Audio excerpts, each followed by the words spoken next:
What's up, everybody, and welcome back to the BallGame podcast. I'm Matt. I'm Chris. I'm Tom.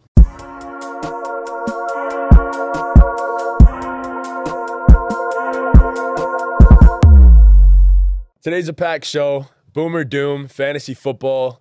Football's obviously back. Preseason week 1 just happened. We had a whole lot of football that we could potentially talk about if we so choose, a couple standouts, anything like that. Just happy to have football back overall. Preseason football was great this weekend. It's something. It was something to digest, to talk about, to be intrigued by. So we're very happy that football is back, and we're going to continue with our fantasy football coverage. Outside of that, the Olympics are officially over, and Team USA proves that we are the top-tier athletes. As I said last podcast, this couch right here, this is peak male athleticism. So Team USA, we just prove how dominant we are year in and year out, and here we go, winning the Olympics. I'm very happy for the guys. They tied in golds with China, and then we dominated in silver and bronze, which gave us the win. Bro, speaking of this couch and our athleticism, you guys weren't there last night. It was it was a heartbreaker. So the three of us play on a basketball team for just a men's league, just for fun. They weren't there last night. So I played pretty much the whole game. I went like 0 for 7 on the night, like 0 for 6 at least, right? Anyway, we missed a bunch of free throws down the stretch. Like, it wasn't just my fault we lost, honestly. But I heard Gallo fumbled once again. Gallo fumbled a little bit. I mean, Sammy missed like 3 free throws down the stretch, and Sammy's really good. It was bad. We missed like 4 or 5 out of 6 free throws in the last 2 minutes or some shit. Like, it was bad.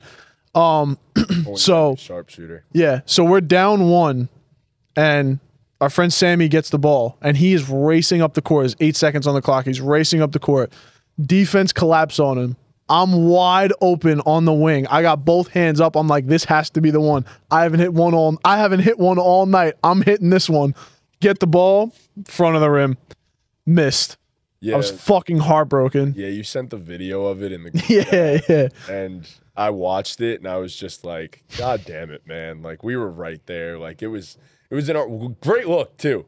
Couldn't ask for a better look. Could not ask for it, but I was butt booty naked. Bro, if you hit that might have been the most electric moment of like, not your Up there, life, yeah, not your life, but up there for sure. No, it would have been up there. But that would have been really cool. Yeah. Like, everyone would have went nuts. Yeah. How many did you have? 5, 6? 6, right? 6, yeah. Okay. Because I saw Johnny in the video. Yeah. Sidelines, but yeah, Yeah, I just wanted to tell that story. we stink.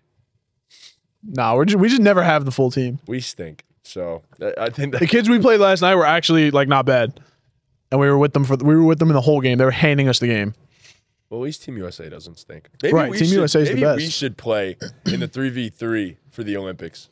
Yo, Maybe we stand a better chance. we'll see where you're doing that thing Sunday. I am. Okay, we'll see how where we we'll do see on where we that stand. one. Yeah, we'll see how it's me. we'll see how we do. Are you in it? No, it's me, you, and Gallo. Me, you, Gallo, And and Luch. Luch. Yep. Yeah, that's a pretty fire squad. Nah, to we be can honest. do some damage. Me and Gallo are gonna have 0 team chemistry on the court together. By the way. Oh my god, None. you're gonna strangle Gallo by the end probably. of it. We'll hate each other by the end of that one. But yeah, that'll be fun. Outside of that, to keep the topic on Staten Island, big shout out to the kids over at South Shore Little League. They just won the Atlantic Regional, I'm pretty sure, for the Little League World Series. So now they will be officially playing in the Little League World Series, which is awesome. Yeah. Super dope. Big shout out to the kids over there. The Little League World Series is actually electric It every is summer. so It's the electric. best because it's right before football to like during football, but before football. Yes. Like, And it ends in the perfect time. right. It Yeah, ends in the it's perfect time. actually electric to watch. Yeah, if you haven't watched the Little League World Series, go ahead and watch It's that. fun. It'll It's be so a fun fun. time. And best of luck to the South Shore guys. They go bring it home somehow, some way.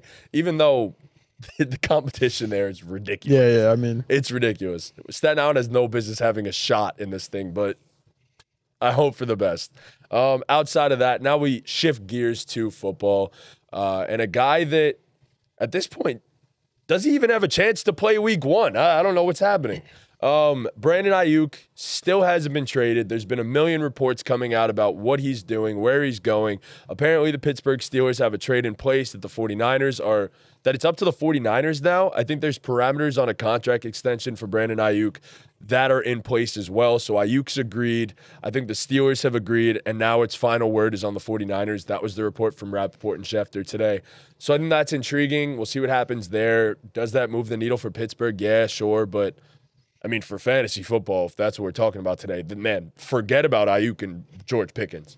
Not drafting either one of them. No. Because that is going to be the biggest on again, off again, week by week type of thing. And I'm not going to be on the ride for that one. But Yeah, no, Ayuk would have to fall hard.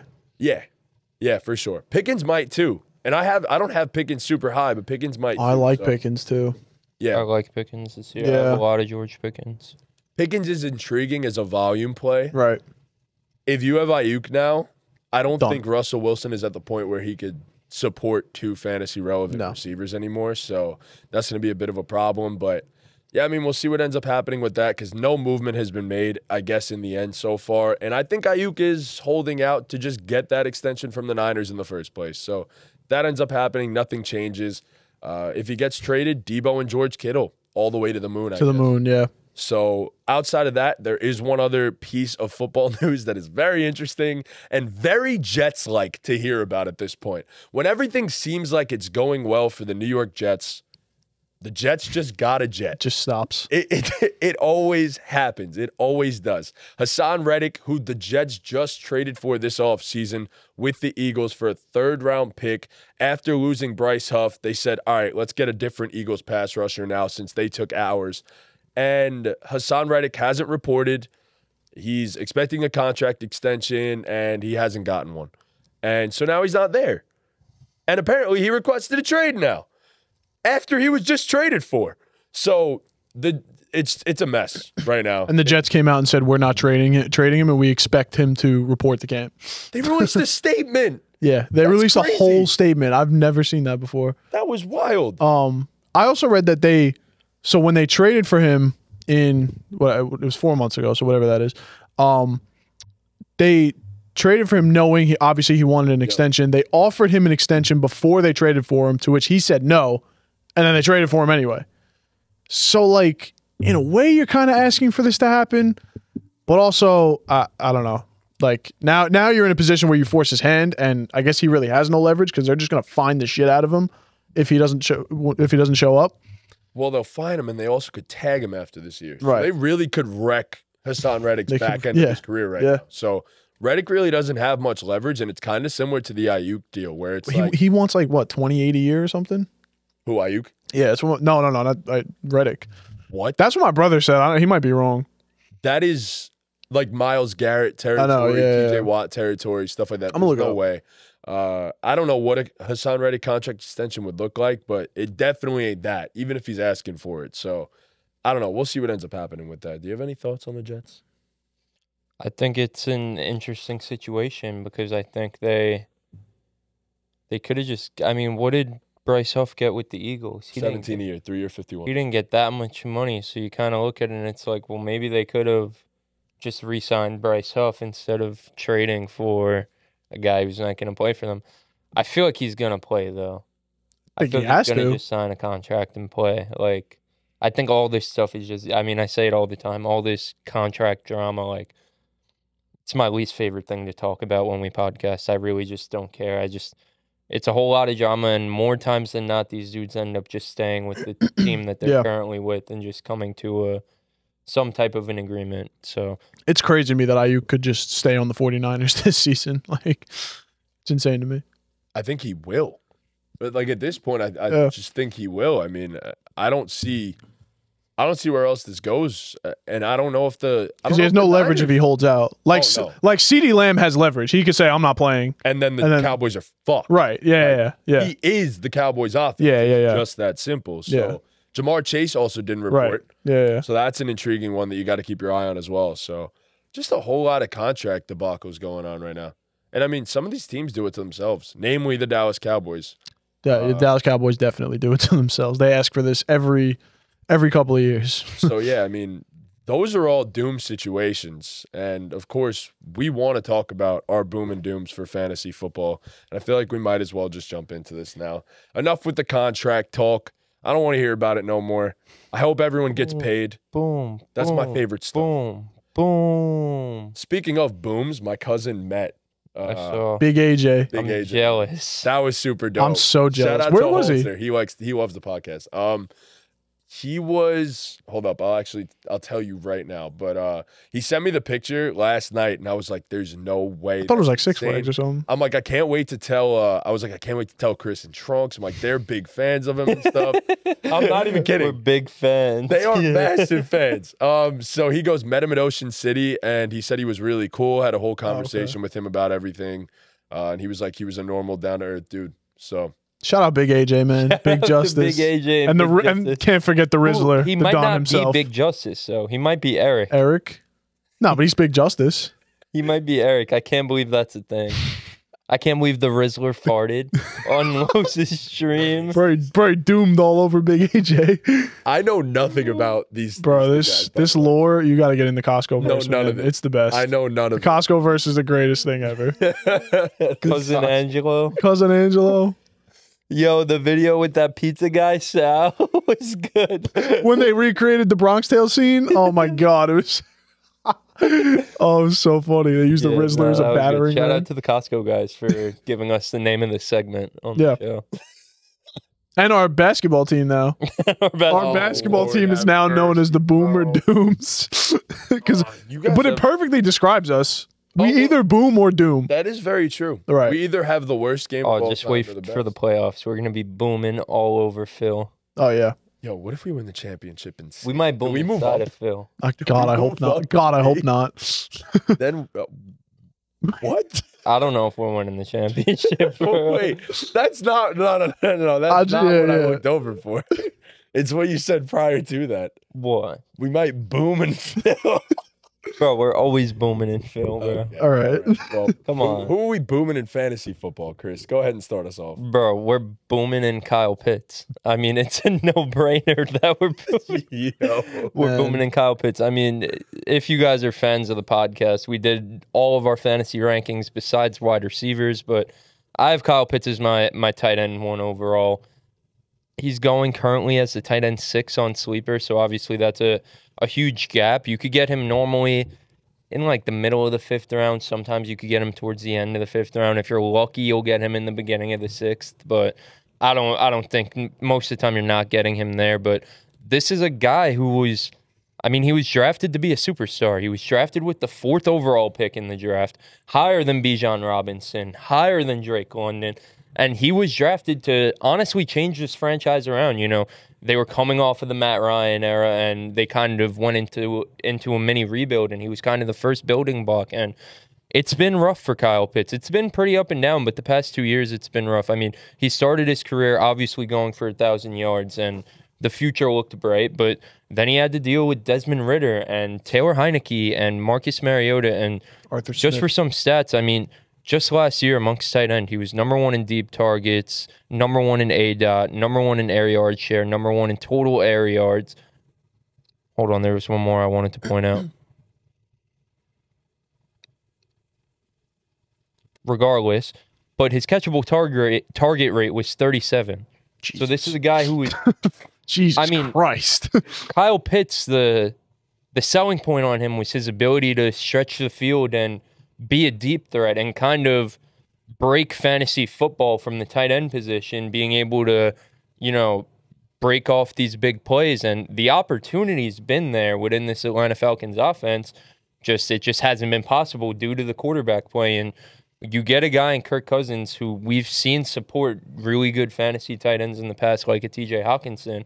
And, you know, a lot of people say, well, I don't know about Drake London, I don't know about Kyle Pitts, because they might just lean on Bijan given the fact that Kirk's coming off an Achilles injury, yada, yada, yada. I think that bodes really well for Kyle Pitts, because if the offense is, and it should be, centered around Bijan Robinson, it's going to open up a lot of play action. And I mean, that's when you're sending the tight end on a streak to kind of beat you over the top. And like I mentioned, this guy he's arguably the best deep threat in the league from the tight end position. Maybe George Kittle is above him, but I mean, he's right up there, minimum top 3. So I think playing off of Bijan, playing with Kirk Cousins, and just the talent, the speed, the ability to take the top off the defense, I think Kyle Pitts in for a huge year, and I think he's being severely underdrafted. Yeah, I'm totally in on Kyle Pitts. I mean, I think the one argument against him is like people are just tired of doing this, but like the guy's 20, he's 23 years old. There's just I mean, no reason he doesn't have a career year this year. Right, and we've said that for the past, but like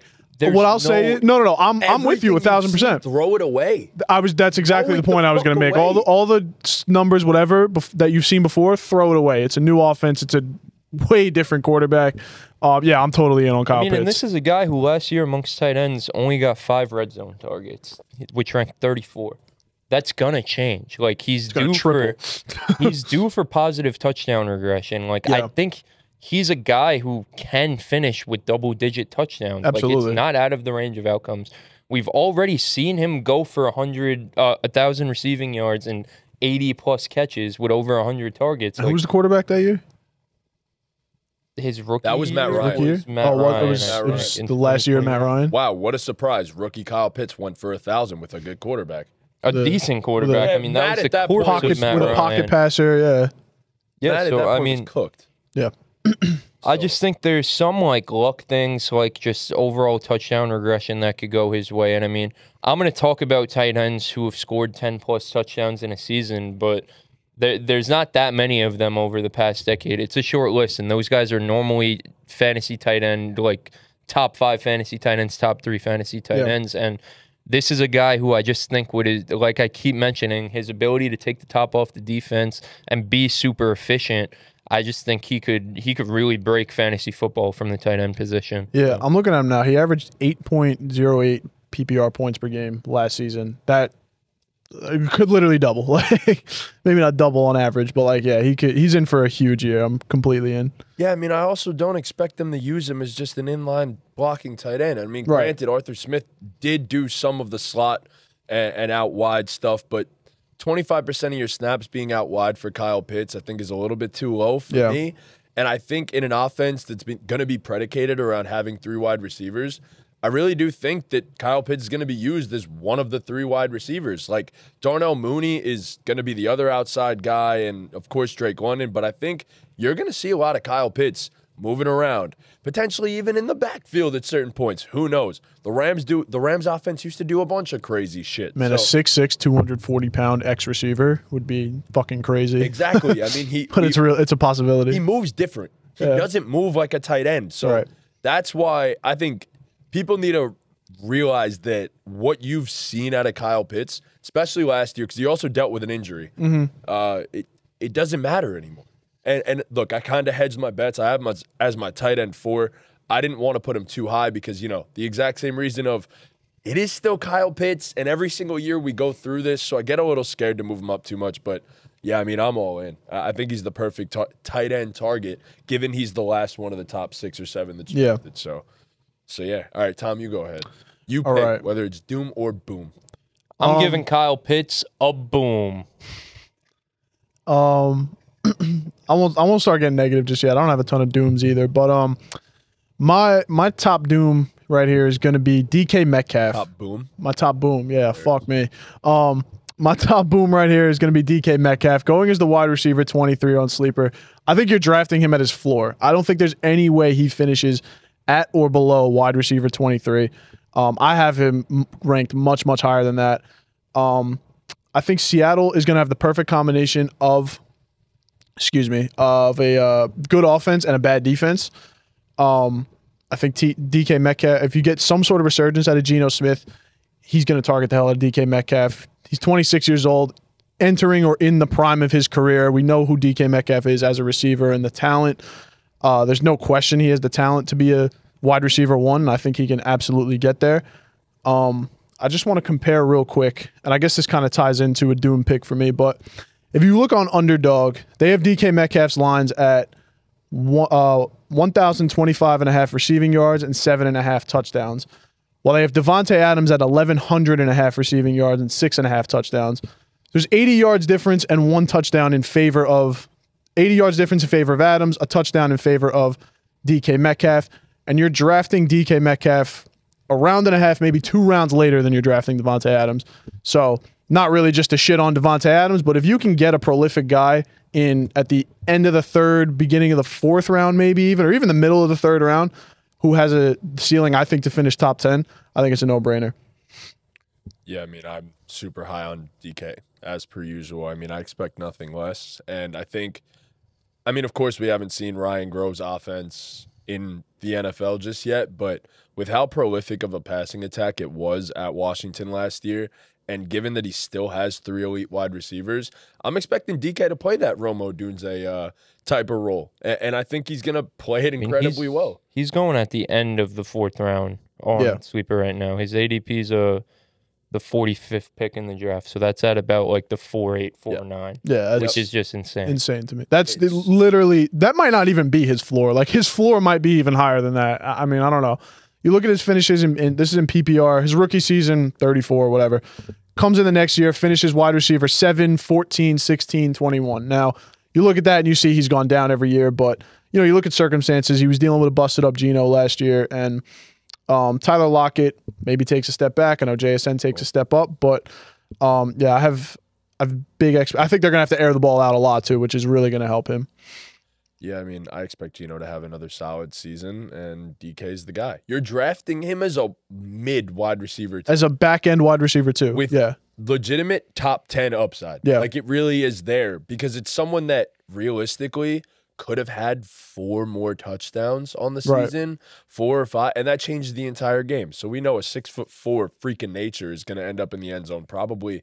We would hope like 8 to 10 times this season, if not more. Yeah, he was 8 for 1,100, but 66 receptions. On 119 targets, which is the lowest since his rookie season. If he can get back up to, you know, he had 141 targets the year before that, 90 receptions, and then get the touchdown numbers up a little more. I mean, the sky's the limit. I'm in agreement with that. All right, it's time to get negative, guys. Oh yeah, I'm gonna go with my first doom pick, and I'm going to end up talking about. Sorry, guys, I know we all have them. But Stephon Diggs, and it's, for me, it's just not even a question. I think he is the most overdrafted wide receiver by far, given I have him in the 30s in my rankings, and he's going as the wide receiver 13 with an average draft position of 30 overall, which is, if I'm correct, this midway through the 3rd round, which is right about where you're talking Mike Evans, Nico Collins, Deebo Samuel, Jalen Waddle, Devontae Smith, you name the name, and I tell you right now, I'll draft them all over him. I'm not taking a guy that's potentially going to be the wide receiver 3 in an offense where you have 2 explosive young weapons on the outside, and sure, in a PPR format, maybe he has some solid games, given he's most likely going to be the slot guy and the veteran that CJ Stroud can rely on. But at wide receiver 13, you're drafting Diggs at his absolute ceiling this year. And I don't even know if there's a ceiling where he finishes as wide receiver 13, given that Nico and Tank obviously stay healthy. Otherwise, he's one of the best handcuff receivers, I guess, in the entire NFL. But look, I just don't see that as a realistic finish for him. I think he's more like the mid to late 20s, if not in the 30s. And I just think after last season, we saw Diggs might have taken a slight step back too. Granted, I understand the Buffalo offense wasn't throwing to him as much, but given that the Buffalo offense stopped throwing to him and started winning games, I'd have to think maybe Stephon Diggs took a slight step back. And for those reasons, I'm fully out on Stephon Diggs, and I am absolutely not touching him at his current ADP unless he falls about 4 or 5 rounds. So, no, I mean, I'm looking at it here. He's going ahead of not even just the receivers here. Like, he's going ahead of Lamar Jackson, Joe Mixon, Alvin Kamara, Jalen Waddle, Metcalf, like all names, and even more guys than that. And then right ahead of him, well, it depends on where you're looking. I mean, Cooper Kupp's behind him. James Cook is way behind. Like, just, yeah, there's no world where Stephon Diggs ends up on any of my teams. Yeah, his average ADP is 35. Like, he'd have to drop maybe a whole round before I think about taking him, you know? And it's just not going to happen because, you know, people love name value. He still holds that. Right, he still had the holds first that. half of Yeah. last season still. Right, That was a no, thing. there's a world where he's successful this season. I don't think wide receiver 1 is in the range of outcomes when if you're drafting a guy in the third round, middle of the third round, that's what you're hoping for. You're hoping for a guy that can finish close to a wide receiver 1 at least. So, yeah, no, I'm totally with you on that. You never want to draft a guy at his ceiling. And No. I don't even know if like I said, I don't even know if he has this ceiling. I don't know if this is left. Yeah, anymore. I was gonna say. I mean, he's going as the RB, the receiver 16 on sleeper right now. I mean, I have him at 29. That's a 13 spot difference. But over the last 10 games of the season last year, he averaged 9.9 fantasy points, which on average was the wide receiver 46.5, which is just not good. And this is a guy who, like I just said, is going as the wide receiver 16.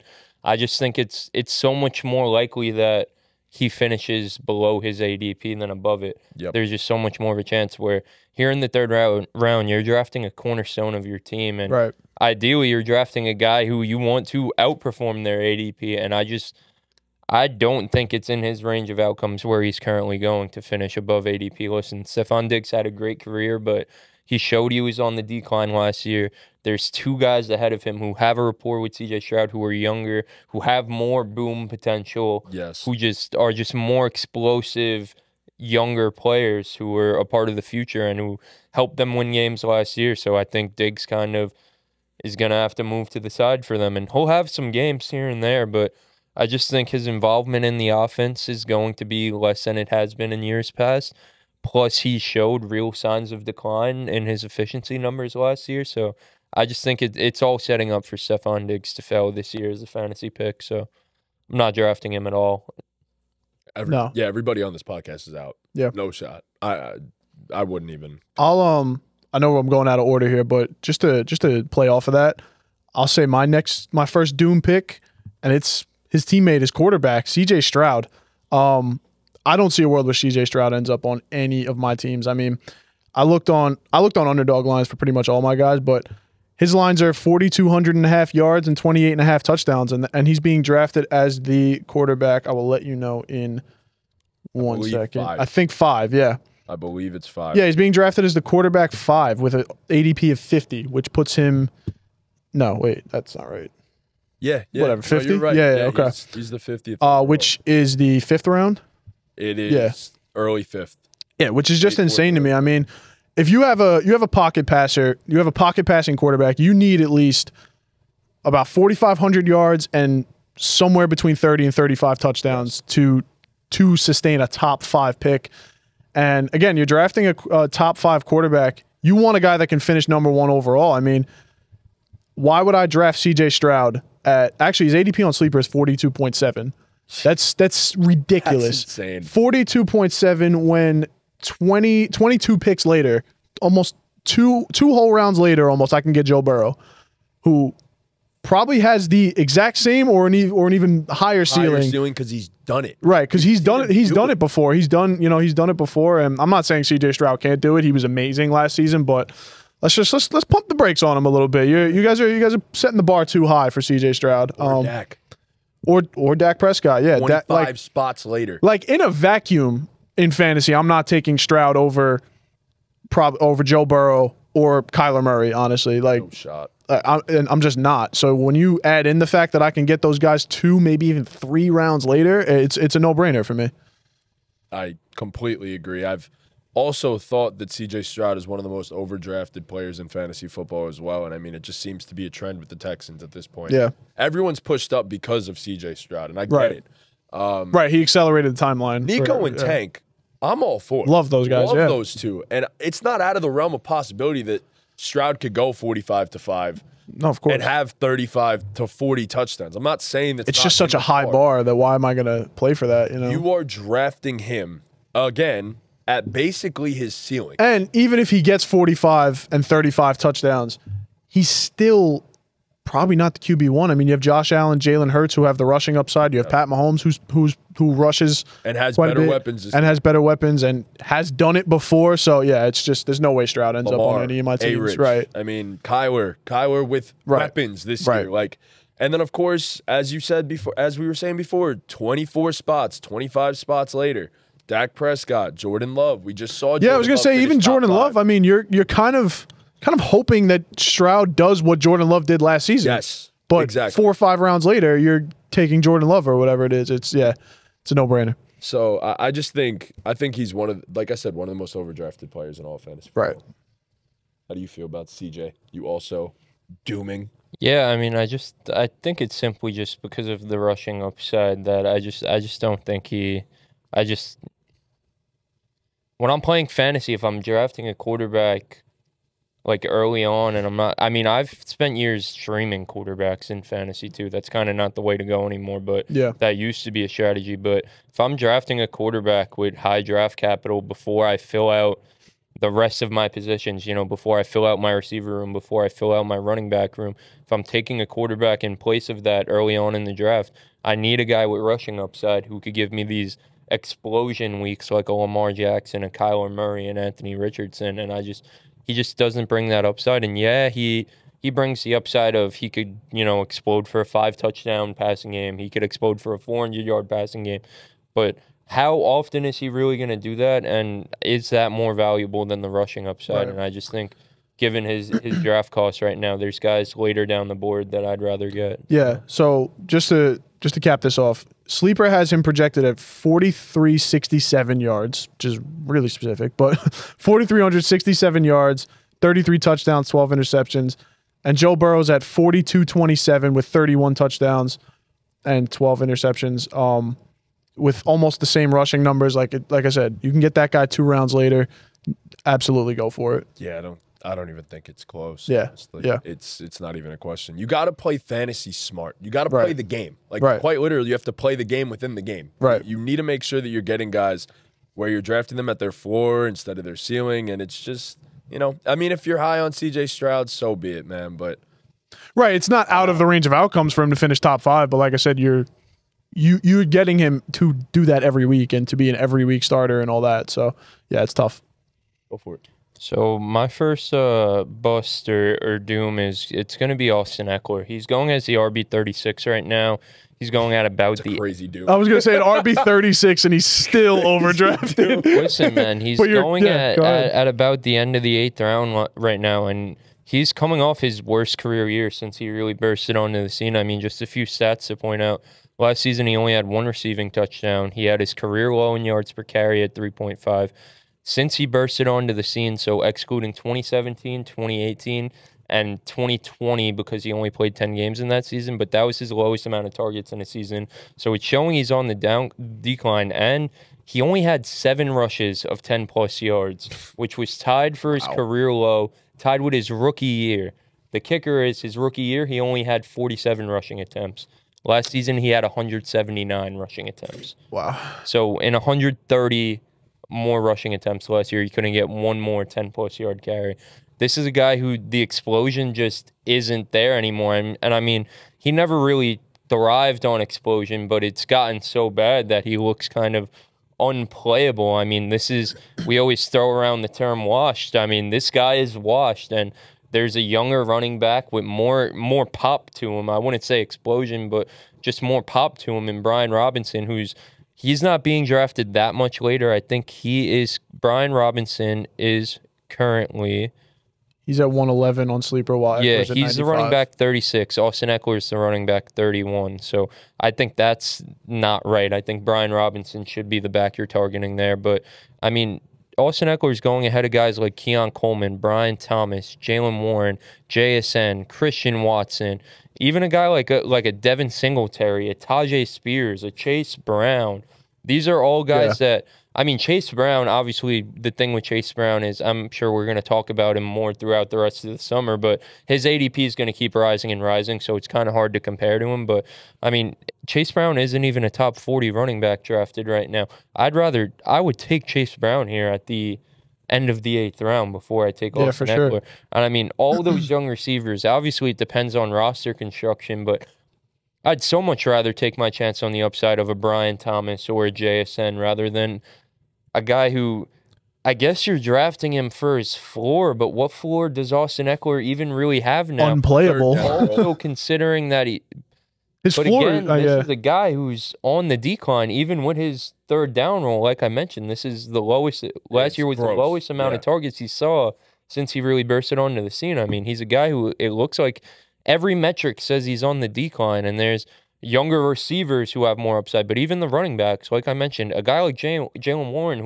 who has pop, who has weak winning upside. A guy like Tajay Spears, kind of in the same boat. So there's so many other guys I'd rather draft here that he's on my. I know you guys kind of clown me a little bit because you don't have to pay much to get him. You know, he's end of the 8th round, beginning of the 9th round, but this is a pick, you know, here in the 9th round that could win you your league. And I mean, like I keep mentioning, there's a bunch of guys that should be on the board around this range that have so much more upside that I'd much rather roster. Tajay Spears or Austin Eckler. Tajay Spears. Every time, every single time, without even thinking.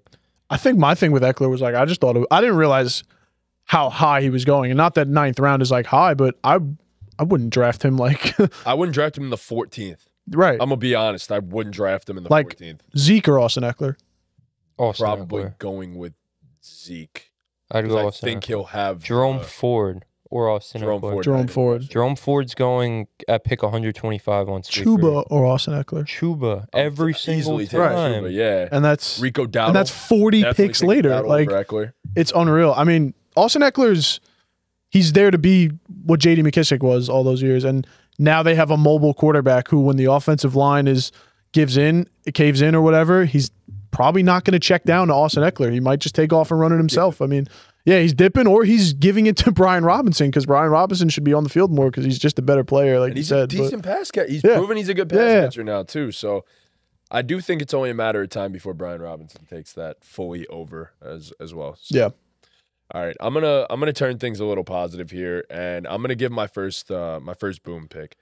And yo, shout out to Nick. We didn't even mention that Nick's here. Nick hasn't been here in a minute. We got the 3 cameras. I don't know what it looks like right now, but I'm sure he's doing a great job. You know, behind the scenes. Sure, he's switching cameras like a madman back there, trying to figure out when I'm gonna jump in. We do appreciate having you. Thanks, buddy. Happy to have you back, man. Happy to have you back. Yeah, but I mean, you could just plug it in. Just plug it in. Is it? No, it's not, bro. Just reach around and plug it in. You know how this shit We're not even live. Like you can do whatever you want. Yeah, I could actually cut this out, but I mean, we could just keep. No, you keep it in. I'm just fucking with you. But yeah, go ahead. All right, so I'm gonna go with my first boom pick, and sorry, I would have imagined you would have had something to say about Stroud and all too. I forgot. I didn't even realize that you didn't have the mic plugged in. Tell us how dumb we are and how we should. Hey, go ahead. Stroud. So. Yeah, go ahead. Do the other one. 5. Yeah. Yep. Come on, just come around in front of the camera. In front of the camera, bro. Who cares? Say hi to the people, bro. We did the face reveal already, and just turn it. Yeah. Boomer Doom Nick's beard. Turn it up, Nick. The one next to mine. Yeah. The one next to mine. Yo, Boomer Doom Nick's beard. Yeah. No, you're boom. Boom. Are we booming the beard? I've been telling him. He's got to fully grow it out, though. That's what I'm saying. You got to commit. You got to commit. If I ever grow mine out, same thing. I don't grow hair. It'll come, bro. It'll come. I think it looks good, bro. I haven't shaved this in like a week and a half. In like a week. A week at least, yeah. Wow. Yeah. It looks thick. Wow, that shit is insane. No, I don't grow right I shave my face like once every 2 weeks probably. Lucky man. Yeah. Lucky man. I now have to, like, this is after like five-ish days, and this is gross, by the way. It's nasty. I hate it. It's itchy. It looks bad. It actually looks like I have pubes on my face. It frustrates the hell out of me. I cannot grow a good beard for the life of me, so it sucks. Not everyone can be Chris, man. No. Tough. No, not everyone can. Yo, are we okay? Yeah, we're good. Okay, cool. No, you're good. Okay, so I'm going to jump in here, and I'm going to go boom. Because we were very negative just now. We had 3 in a row. Yeah. So. All right, I'm going to go with Isaiah Pacheco, who, granted, he's being drafted highly. Do not get me wrong. Right here, it says that Isaiah Pacheco is the 12th running back off the board on Sleeper. And overall, let's see, where is he ranked overall? He is let's see this. Isaiah Pacheco is the 30th player off the board for Sleeper, or 31st rather, sorry. And I just think that's ridiculous because there's no competition anymore in the backfield for the Chiefs, which should have an even more explosive offense this year, which means that there's going to be more goal line touches. There's going to be more touches inside the 5.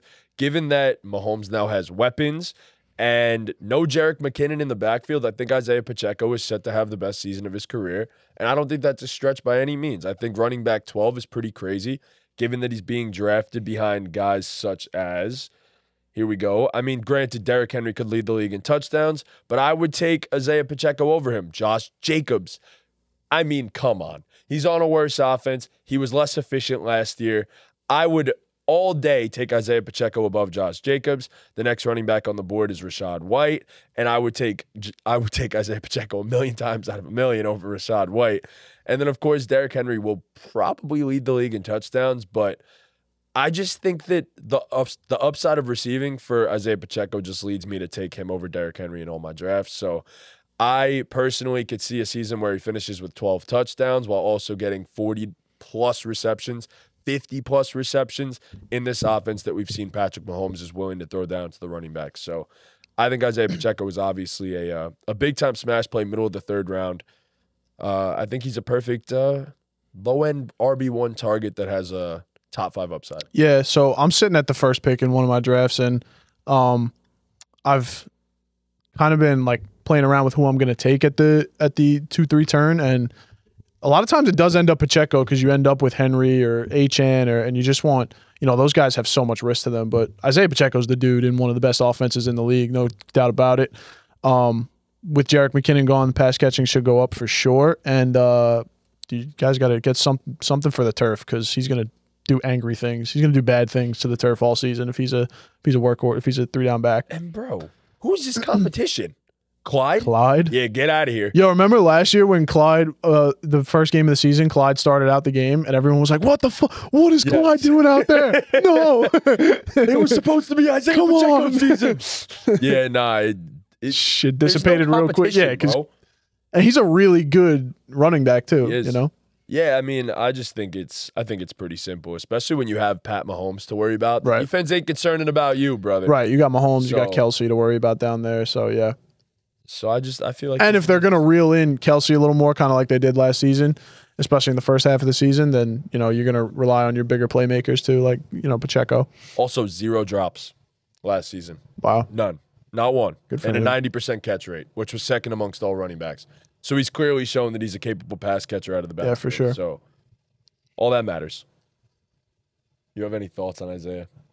No, I think he's being drafted appropriately at a pretty decent spot. I think he's going a little bit later than I think I have him ranked. He's a guy who I don't mind having on my teams. I'm not going out of my way to get Isaiah Pacheco on my team. I think I have some guys that are ranked higher than him who go later in the draft. Would you go HN or Pacheco? I would take Pacheco. Depends on my team. Yeah, because I just don't think Pacheco has the upside, but I think HN has more upside, but he has more risk too. So it kind of depends on my first 2 or 3 picks. Pacheco or White? Rachaad White. Oh, easily Pacheco for me. Yeah, you said Pacheco. Pacheco. James Cook or Pacheco. Pacheco all day. I'd take James Cook there. Yeah, I don't know. I'm pretty bullish on James Cook too. I think I have him ranked higher. By one spot, I have Pacheco as my RB8, so I'm a lot higher than other people. Yeah, I mean, I have him as my 10. So yeah, so I mean, I'm higher than ADP is on him. Okay. Sweeper has him. I mean, he had 44 catches. Sweeper has him as the RB12. So yeah, Okay. I'm higher on it. Yeah, I think you're right. I think he's just about appropriately drafted. If he slips in the draft past his ADP, it's a smash. Yeah, you get him back of the third round. Reaching on, there's some guys who you might really want on your team that you could reach on them a few spots on ADP. He's not a guy. You wouldn't take him at the back end of the second round. 2-3 turn, I'd take him there. I don't know that definitively I would take him over Henry or HN. I'm not setting stone on that. Yeah, it depends on my team too. Because if we're talking the actual 2-3 turn, if I start my team with Pacheco, with McCaffrey, then no. Right, I would agree. I'd rather I wouldn't take a running back at all at that point. Yeah, I'd rather draft Nico Collins and Jalen Waddle back to back or something like that. Yeah. But if I need a running back, I mean, But if I take a receiver at 1 and then yeah, if take you need a running back. and Pacheco 2, 3. I mean, like I'm taking him over Jacobs. I'm probably taking him over Henry. I'd probably take James Cook over him personally. I just don't agree. Other than that, I think he's... Well, it's also the aspect you can maybe get James Cook a whole round later. Yeah, well, of course, at ADPs, I would take James Cook over Isaiah. I think the ADP is really the determining. The ADP plus, I think they're just in for similar seasons. I think there's no real competition for work. I think James Cook wasn't as good as Pacheco last year, but I mean that second half of the year, they were using him like a true bell cow. The only thing James Cook has going against him is that Josh Allen might take away his touchdown. That's the problem. But it's just is Josh Allen he's going to have more touchdowns. Josh Allen's not getting 15. Oh, Cook is, Josh Allen's not getting 15. Of course, no, I agree that Josh Allen, James Cook he's always going to have capped touchdown upside, but I think he's just it was the worst it was his floor last year. Right, I mean, two rushing touchdowns. Yeah. It's not going to happen. This is a guy who could, I mean, with his juke ability and his ability to make people miss in the open field. I mean, this is a guy who could break off 30 and 40 yard runs like it's nothing. He got unlucky last year. I feel like, and I agree. I think he's in a similar role to Pacheco where there's no real competition for all the important touches. The early down work, the 2-minute and 4-minute drills, the receiving work, all that stuff. I don't think there's real competition. Should be good offenses for both of them. I think they're really neck and neck as players, and how I think they'll actually finish. So given James Cook's ADP, if I could start my draft, let's say I'm doing a zero RB strategy, or I took 2 receivers. If I could start my draft with 3 receivers and have James Cook, I'm fine with James Cook as my RB1. Oh, yeah. Yeah. No, I agree. If I have 3 receivers above him, then yeah. I mean, so it kind of depends on the makeup of your team. Like I said, I'm not hyped if I'm leaving my draft with Isaiah Pacheco, but I think I know what I'm getting. I think he's going to be somewhere between the RB 7 to 10, which is ahead of his ADP. So if I'm getting him at ADP, it's fine. I just look at it and I see 44 catches last year, no more McKinnon, and I'm like, okay, we're going to get above 50. And then a more explosive offense now means that I'm likely going to get more than 9 total touchdowns that he had last season. And if you give me 50-plus catches and 12 total touchdowns, bro, you're locked in top 10. There's no more McKinnon, but there's also more overall receiving threats. I mean, obviously Hollywood Brown's going into the season hurt, but they're saying, it shouldn't really affect him once he comes back. So, he's going to play at some point. Obviously, Xavier Worthy's there. Maybe I personally expect Travis Kelce to have a little bit of a bounce-back season and be more involved throughout the regular season. So, yes, McKinnon's gone, but also I don't know if it's a lock that Pacheco sees more receiving work. I think you mentioned this offense is going to be more explosive. I don't know if it's going to be as much dink and dunk to the running back. They might... Which I think it opens. Been part of Andy Reid. Yeah, it'll be. No, he's gonna be involved. So I'm just being devil's advocate. I don't know if it's a lock that he sees more passing work is what I'm saying. I think he should be. I mean, what did he finish last year in terms of fantasy football? Jerick McKinnon had 32 targets, 25 receptions, but 4 receiving touchdowns last year. He was the RB15. I think he's going to be better than he was last year. So, more touchdowns and more catches? I don't think it's out of the realm of possibility. No, not at all. What, top 10? Oh, top 10 is, I think it's a lock that Isaiah Pacheco ends up in the top 10. I genuinely am that confident in him. So, that's just how I feel. I feel like he's a safe, very safe RB1 I would agree. pick if you don't take one of the first 3. Yeah, I would agree. I'm up.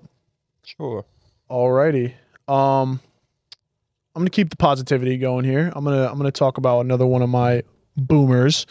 I have T. Higgins as a boom in this year's draft, being drafted as the wide receiver 28. Listen, it's this simple for me. In 2022, when Joe Burrow was healthy, he was the quarterback 4, threw for 4,500 yards, 36 touchdowns. T. Higgins finished the season with 110 targets, 75 receptions, 1,000 yards, 7 touchdowns as the wide receiver 18. I just think it's that simple. If you have Joe Burrow, And Joe Burrow last year, when he had that stretch of when he was playing really well, was on pace for 5,000 yards and I think 40 touchdowns. So we know Joe Burrow can do that. We know what he's capable of. We know who he is. And obviously you have Jamar Chase there too, but I don't think that's going to matter. At wide receiver 28, if you're giving me a clean bill of health for Joe Burrow, I think T. Higgins can easily smash that and can get into the – I mean, I don't have him ranked super high, but I think his ceiling is through the roof because he does have, some injury concerns himself, and there is the worry about Joe Burrow that I'm going to factor in there. But I think the sky's the limit for T. Higgins. Yeah, I mean, I'm very high on T this season as well. I think what we saw last year was an injured version of T. Higgins at points. We had Joe Burrow getting hurt. Obviously, this whole contract debacle, but I think if anything, that's now going to play into T. Higgins having potentially the best season of his career. I mean, he's playing for a contract now. He's a free agent after this year. Yeah. The man we've seen what wide receiver money can be now. If T has an amazing season, bro, this man is playing for $30+ million. Right. That is something. And I don't just think that. I think he's a great player. I think he's the perfect number 2 to Jamar Chase. I think that helps him immensely. So, I mean, yeah, I think T's set for a big season, and I think he's probably a great wide receiver too, but if he's your flex, you couldn't get much better at the flex spot. So, and a couple of guys on sleeper going ahead of him. I mean, Zay Flowers is going ahead of him. Oh, that's disgusting. Yeah. Tank Dell, which I love Tank Dell personally, but I think I'd take T. Higgins pretty easily. It's tough. I don't know. I just think you're hoping Stroud is Burrow, and then Tank Dell has Nico, which obviously T has Jamar, but then you have Diggs, who Stephon Diggs is going at 18. I take T. Higgins over Stephon Diggs pretty comfortably. Oh yeah, easy. Michael Pittman, I'd probably take him over. I had a big turnaround on Michael Pittman. In a good way or bad way? In a good way. I didn't put him down in here, but just since you mentioned him, I was really low on him. I mean, I moved him up. I forget where I had him. I had him at like wide receiver 25. I also haven't touched my list since we did the episode. I moved him up from today. I moved him up from wide receiver 28 to wide receiver 17. Oh my God, why? I have him at 20. Bro, I when I was like doing my notes for today and just like making updates to my rankings, a lot of the guys I moved, it was me kind of reminding myself that these are PPR rankings, and I think Michael Pittman's a guy who I don't know exactly what it is, but if you probably look at ADP of standard leagues and PPR leagues, he's probably a guy who's up there near the top of having like the biggest difference between the two scoring formats. I think he's a guy who he's just going to be a target machine, and I moved him up because I found myself drafting him a few times over the past few days, where kind of similar to what you mentioned as T. Higgins. Like if I'm drafting him to be my wide receiver 3, he's a guy who I like. So sorry to change it off of T. Higgins, but just Michael Pittman's a guy who I've come around to. In terms of T. Higgins, I kind of completely agree with everything you guys said. Like I just said, he's a guy who, as a flex, I'm very happy with him as a flex. As a wide receiver 2, but if I'm drafting him to be my flex, I think he has really big boom potential. Yes. I think he could have huge weeks, multi-touchdown weeks. Sure. He's always a big play threat. So, and he has the elite quarterback that he's tied to. So, and we've seen him do it before. Yeah. So. Yeah, I mean, I completely agree. I think you always want to tie one risky flex, boom or bust guy, with one safe flex where it's like, I know I can rely on this guy to give me some production, and then the other guy can win you a week. So. Yeah, I just think, like I said, if you get a healthy Joe Burrow, like wide receiver 28, I think he smashes that. What was he prior to that with healthy Joe Burrow? I'm pretty So sure he he had like a 2022. He was 18. There you go. And I think that was I believe that was his best season. I was looking at it before. I have it here. Yeah, he was 18, and how many games did he play? He played. That was 17 games. The season before, he played 14 and finished 24. Still pretty good. I mean, yeah. So, yeah, he's done it before too, And again, you're drafting him. You're not drafting him to be your wide receiver 1. You're probably might not even be drafting him to be your 2, but a low end 2 maybe. So, yeah, I'm loving T. Higgins this year. You're drafting him as your flex. Yeah. High end Really flex, low end 2. Yeah. So, and I love that. Yeah. To your Pittman point real quick, you big time upside bet on Anthony Richardson too. Given I have the guy as QB1, but you're betting that he's a good passer. I don't know. Like, oh no, I thought you meant like the health thing because I was like, if he, God forbid, he gets got hurt. hurt, Joe Flacco. it's Joe Flacco. And, I think Michael Pittman is better. Right, Michael yeah. Pittman was the wide receiver 13 last year. Yeah, but it was with Minshew. Gardner Minshew. Yeah. But they threw the ball more with Minshew and ran the ball. I don't know. more I with think they were also like one of the highest paced teams in the NFL, if not the highest. Well, I'm yeah, pretty sure. Steichen just We could talk. Yeah. some So, Pittman and real quick. I think with Anthony Richardson at the helm, I think that'll only increase. Honestly, I think there'll be more up tempo. You know, everyone's healthy. The O-line's, you know, their O-line's kind of been a roller coaster because it was one of the best in the league a few years ago. Then it really, really fell off, and I think they're kind of back to form. I think everything's just lining up for that offense as a whole to take a jump forward. And this is a guy who, even when the offense wasn't the best, was the wide receiver 13. There's no reason. I'm not even predicting him to get better. I have him at wide receiver 17. Yeah. Like, I think there's just no reason he doesn't maintain. I'm curious. I'll throw some names at you guys. Michael Pittman or DJ Moore? Michael Pittman. Michael Pittman. Yeah. Okay. Michael Pittman or Cooper Kupp? Cooper Kupp. Michael Pittman. Okay. It's close. Yeah. It's close. Especially with the Puka injury.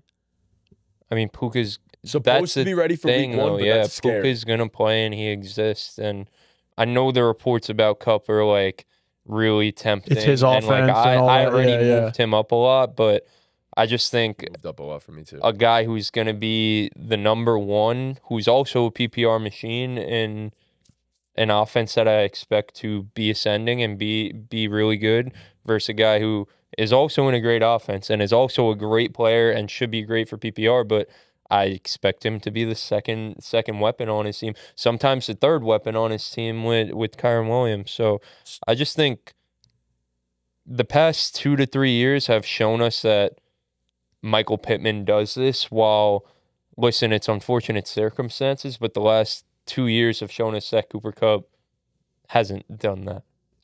So I think it's riskier. I think Michael Pittman's I think he's one of the safest picks in fantasy drafts right now. Okay. I mean, I think Kupp's more of a risk. And take again, the wide receiver one in a low passing volume offense than 1B, I think, at this point.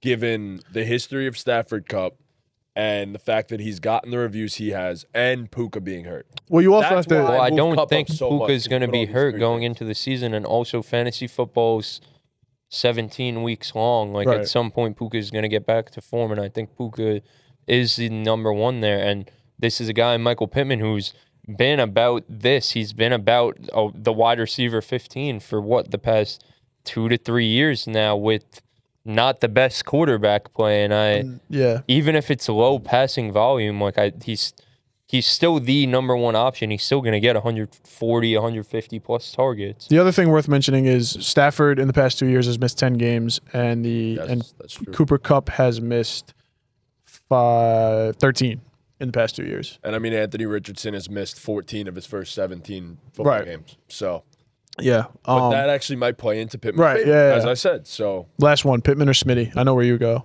that's so easy for me. Pittman. Yeah. Yeah. Interesting. Okay. Pittman or Neighbors? Depends on the makeup of my team. I mean, it's Yeah, they're two one like. guy's the upside shot and Yeah. one guy's the safe shot. I mean, I don't like that Neighbors is hurt right now, but it depends on how my team is at that current moment. Okay. All right. That's an interesting one. All right. I'll jump in with we'll stay on the topic of wide receivers, and I'm gonna go with Rashee Rice. I think it's super simple. I think as a boom, I think Rashee Rice is one of the biggest booms and one of the biggest values in all of fantasy football right now. I'm sorry if I keep stealing picks from other people. No, I had Rashee Rice, but you go right ahead. He's currently the wide receiver 40 on Sleeper. Yeah, that's what are we unreal. doing? Like, this is, and look, we all play on Sleeper Right. primarily. All of my drafts are on Sleeper. So whenever I reference fantasy football ADPs, I'm always going to reference Sleeper. It's just how I go. Yeah. And if you're not on the Sleeper wave, Get jump on on it. the Sleeper wave because it's I the have best one on app. ESPN this year. I'm fucking dreading it. It's my most expensive It's one. horrendous. Hate That's it. disgusting. We're not sponsored, by the way. No. But Yet. I think it's ridiculous that Rashee Rice is going in the range of guys such as No disrespect to Hollywood Brown, but he's drafted above Rashee Rice on Sleeper. Is he really? Yes, he's the 39th overall receiver on Sleeper. That's going to change over the next week. I'm sorry, but Calvin Ridley, Chris Godwin, Xavier Worthy, Jordan Addison, all being drafted above him right now. Rome Odunze, who I will mention shortly, are being drafted above Rashee Rice, who, by the way, towards the cat. Yeah. Little baby cat. Towards the end of last season, over the last 7 weeks, I believe, Rashee Rice was wide receiver 7 in fantasy points per game. Wide receiver 7. He was targeted on 27% of the routes that he ran. He was dominant. He wasn't just good. He was dominant. And I understand there's more target competition now, but Rashee has already gotten this rapport down with Patrick Mahomes, who's arguably the greatest quarterback of all time. In a more explosive offense, same thing I said for Isaiah Pacheco before. Yes, invest in the Kansas City offense. What a surprise.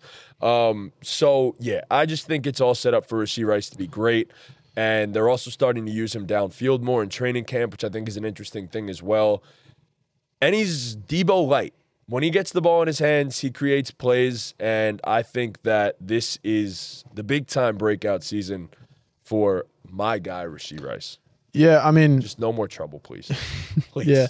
Please. Yeah, I mean, so that's what I was going to ask is how much of his ADP is baked into people are expecting a suspension to come through. Yes. So I think if you have a draft tomorrow, I think if you have a draft in the next week or two, like Rashee Rice is a must draft because if there is no suspension, which it's not looking like you're going to see one this season, like I would be drafting him everywhere because until they give the word, I'm assuming there's no suspension this season, and even if he does get suspended, I don't think it's going to be anything crazy. Given that Addison got 3 games, is going to get 3 games at some point. They were saying probably. Yeah, he's not going to get more. I mean, than that. Rice was a little bit worse. It was reckless driving. Yeah, he was driving 150. Jordan Addison was just sitting in the middle of the street. Yeah, I guess, it's but a little bit of context, but it's okay. Both are fucking terrible. Right? Yeah. I think overall the Chiefs are being drafted too low in general. I mean, Patrick Mahomes, now I'm not big on taking quarterbacks super early, but Mahomes was a 2nd-round pick last year. Now he's at like the back end of the 3rd. Travis Kelce, the mock draft we did today, I got him at the 3-4 turn. Like it's because the Chiefs had a bit of a down year last year. But yeah, Rashee Rice I think is a home run pick. He easily smashes his ADP. Yeah, I mean, just to drop a couple stats on you guys, 2.5 average target separation. He absolutely dominated in terms of yards per route run, top 10 in that. Formation adjusted, top 12. And then if you jump into yards after the catch, he was 3rd in the NFL. 3rd. And he had 79 receptions. The 2 guys above him, Debo Samuel is an anomaly. Right. That is just a one of one. And I think it's the season for him. I just think it's going to happen. And he was one of the best in the entire league against zone coverage as well. Obviously, when you could beat zone coverage with Patrick Mahomes as your quarterback, once you get locked in together, it's only going to get better from there. So I expect Rashee Rice to once again he's gonna be phenomenal. Yeah, so he's at wide receiver 40 right now. I think even if they dropped it today and said there's no suspension for Rashee Rice incoming, let's just say I think he gets up to that probably like Pickens, Higgins, Dell range, which is wide receiver like 26, 27, 28. And I'm still and I'm still smashing that. Like I'm still cleanly taking him there, because people aren't going to draft him over Malik Neighbors or probably not like Devontae Smith or anyone like that. I likely wouldn't either. Right. Yeah. So yeah, even like I said, if it comes out that he's not suspended, I'm still taking him there. So draft Rashee Rice. Completely agree. Yeah, no, you guys pretty much hit everything, and I just want to reiterate what you mentioned. Like, if you're doing drafts now, if you're doing underdog drafts, shout out to Underdog. Sign up and use our code BallGame if you're going to do any drafts. I know I have an addiction. I'm already 9 drafts deep, but if you're doing those best ball type drafts where, it's just putting in the best players, draft Rashee Rice. If you're doing a draft right now for just your home league, your sleeper league, draft Rashee Rice because he's a guy who's going to fly. Just given the fact of, like you mentioned, the suspension plays a role. Hollywood Brown just got hurt, So the Chiefs are going to fly up given that. So I think draft Rashee Rice right now for sure. Yeah, it's wild. Even just like the Chiefs are due for positive regression on offense, I think. Like, they're just going to be a better offense. I think that even alone, regardless of everything that's going on right now, Rashee Rice would be a steal. right. So Yeah. also, given that, I just, like, by the time the drafts are over and stuff, he's probably going to be one of the biggest risers in ADP. Agreed. From now until then. Like, people are, I mean, like, I listen to a bunch of fantasy podcasts and stuff like that. Like, people are coming around more and more to Rashee Rice by the day. So he's a guy who, you know, try and get in on him when you can. While you can. Yeah, for sure. So, real quick, sorry to throw more stats out there. First amongst wide receivers in yards after catch per reception. So, overall in yards after catch, yeah, Debo beats him, but yards after catch per What if they reception, throw him in the backfield? They will. Rashee Rice That's will crazy. see the backfield as well. That's he crazy. did last season. He likely will again. And, I mean, 10th in yards per route run amongst all wide receivers as well. So, just some crazy shit. He is really he's already arrived. He's here. So, He had 1 rushing attempt last year. he was in the backfield a bunch. Oh, yeah. He gets It's motion just into funny. the backfield a He had bunch, 1 so. attempt for -3 yards, but yeah. Yeah. No, he's in sees the backfield a lot. Yeah, but for sure. He catches Little the ball screen passes a and lot. things. Yeah. Exactly. Yeah, he'll get those. So, All right. I'm up. Yeah, go for it. All right.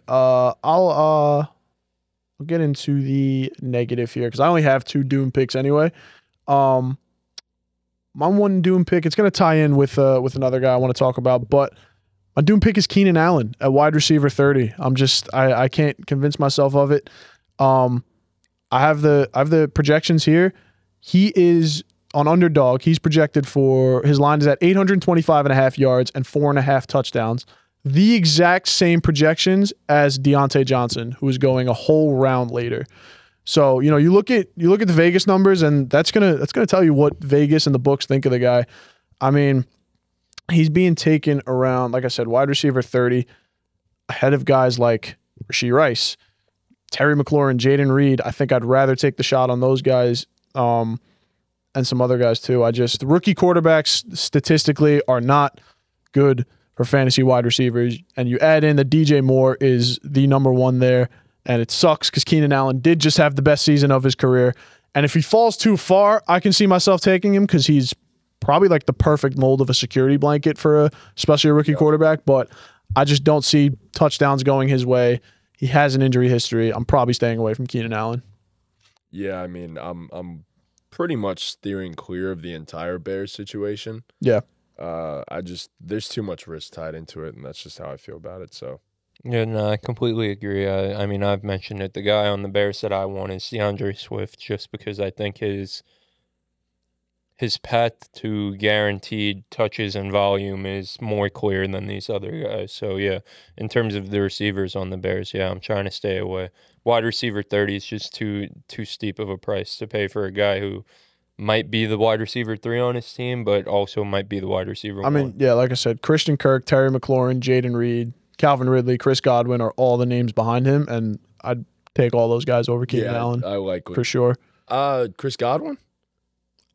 Think so? I don't know about that one.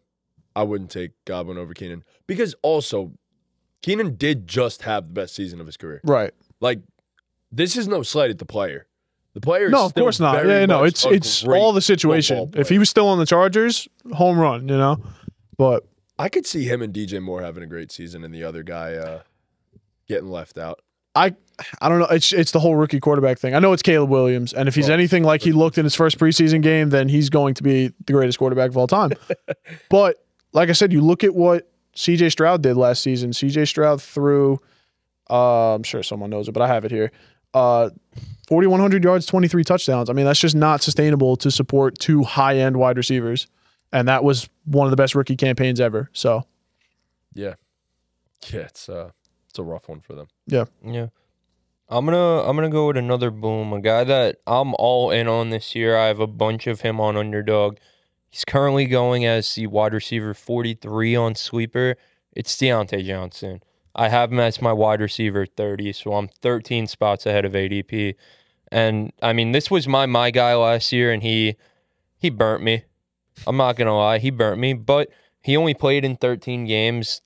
of those 13 games, he got hurt in them. So this is a little bit skewed. I kind of did it with his stats, given that he played 11 games, but he was on pace for about 136 targets last year over a 17-game pace. And my selling point with Deontay last year was he was a lock to see 140 targets. He had it each of the prior 3 years, 2020 to 2022. And the other biggest selling point on him last year was he was a wide receiver 30 in 2022 while scoring 0 touchdowns. He's being drafted as the wide receiver 43. I think the volume from 2022 is going to be there. This is a guy who I would be shocked if he doesn't see 140 targets. There's really no competition. If you want to count Adam Thielen, you could count Adam Thielen as his competition. But I mean, that man, he's a skeleton. He's old. He's breaking. He'll give you a good first half. Yeah, I was gonna say he might like start off because like he is still there and he was good for most of last season. So I'm sure they'll try and use him. But no, he's not the player Deontay Johnson is. They traded for Deontay Johnson. They brought in Dave Canales, the quarterback whisperer.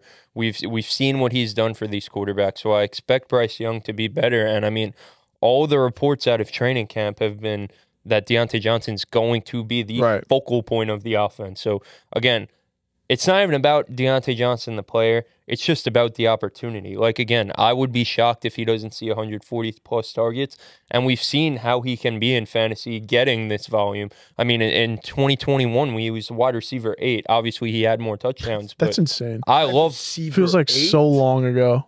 Wide receiver 8, and yeah, he was, PPR. Oh. 169 targets. Yes, 169 targets, right. So I think he's obviously, in my opinion, going to finish in the middle of his 2021 and 2022 season, obviously closer to the 2022 season. But again, it was the wide receiver.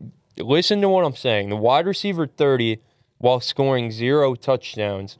He's being drafted as the wide receiver 43. So if he gets that much volume, plus all he has to do is score 1 touchdown. Because like I mentioned, I think if he's healthy, and that's what I had in my notes, that was the top thing, was it's all dependent on health. But if he's healthy, he will see that volume. He will get 140-plus targets. And all he has to do is score 1 touchdown to return on the investment there. Again, he's going as a wide receiver 43. This is a guy who should be a lock, top 30 wide receiver, at top 35 wide receiver. So... Yeah, just to add on to your Deontay Johnson argument, nothing slipped, by the way. This man was 12th in the NFL in open rating, according to ESPN. He has a 66 catch rating. This is last year? This is last year, by the way. He was the 7th overall ranked receiver by ESPN in terms of all their catch-all metrics. 7th. Wait, 7th in what? I was looking up It's just like some ESPN like analytic tool where it's kind of just everything all together, like all the advanced stats for a wide receiver. Yeah. So they have him as like a 7th highest graded wide receiver, pretty much. It's kind of similar to like a PFF. It's kind of just everything all jumbled up. I think the most important thing for these wide receivers is the openness rating, and he's 12th amongst all receivers and tight ends, by the way, because Mark Andrews is above him. Which, by the way, Mark Andrews, just stay healthy. But yeah, Deontay absolutely dominant, man. Like, he's still a great player. Yeah, I got to adjust my rankings for sure. But Dave Canales has also had 2 top 16 receivers in the last 3 years. I mean, they were Mike Evans, DK Metcalf, and an old Tyler Lockett. I mean, Tyler Lockett was 29, and he was the wide receiver 13. And, different player than Deontay for sure. But, yeah, the Canales hiring, like, the more I'm hearing and realizing about him, he also, like you said, the quarterback whisperer. He had Geno's breakout year. He got Baker Mayfield a huge contract. So he can definitely do things for Bryce Young. And Deontay's been a target hog, his whole career. So I definitely got to move Deontay up my rankings for sure. And he's definitely a guy to target in this year's draft. A bunch of guys that you mentioned in that Rashee Rice range, but I mean, DeAndre Hopkins is going above him, who's going into the season hurt. Obviously, there's some of these like upside rookies, like Ladd McConkey's going above him, which I'm not opposed to taking Ladd McConkey over Deontay given team construction and stuff like that. But You have a Hollywood Brown, who we keep mentioning is going into the season hurt above him. Calvin Ridley, who has competition with DeAndre Hopkins. Xavier Worthy, who, again, he's an upside rookie, but it's not guaranteed with him like it is with Deontay Johnson. A Chris Godwin, who both of these guys are playing in bad situations, I think. I mean, we've talked about it when we did our division previews. I'm not that high on the Buccaneers situation this year. Neither of us are. One of the guys is the wide receiver 1. The other guy is the wide receiver 2. You guys, for his own team, you guys make your pick there. You know, even Jordan Addison's probably where I'd cut it off. But I mean, that's like what 5 or 6 guys going above him in the draft that I'd rather have than him. And he's a guy who, you know, doing drafts throughout the course of the summer, he's a guy who I found to slip a bunch too. Like he doesn't always go at ADP. He'll last to the middle of the round after the right, because right after him you have guys like JSN, Keon Coleman, Brian Thomas, Christian Watson. Yeah, all these guys that people will reach on, and Deontay Johnson's kind of the forgotten guy in that range. And again, a lot of this stuff is dependent on how you're building your teams. Like I keep mentioning, I have too many teams to keep track of, so it really, really, really depends on how your team is. But if you're looking for a safe floor guy to maybe be your first receiver off the bench, or to be your second flex, or to be your wide receiver 3 if you went really heavy in an underdog draft and you have 3 running backs, like you're planning on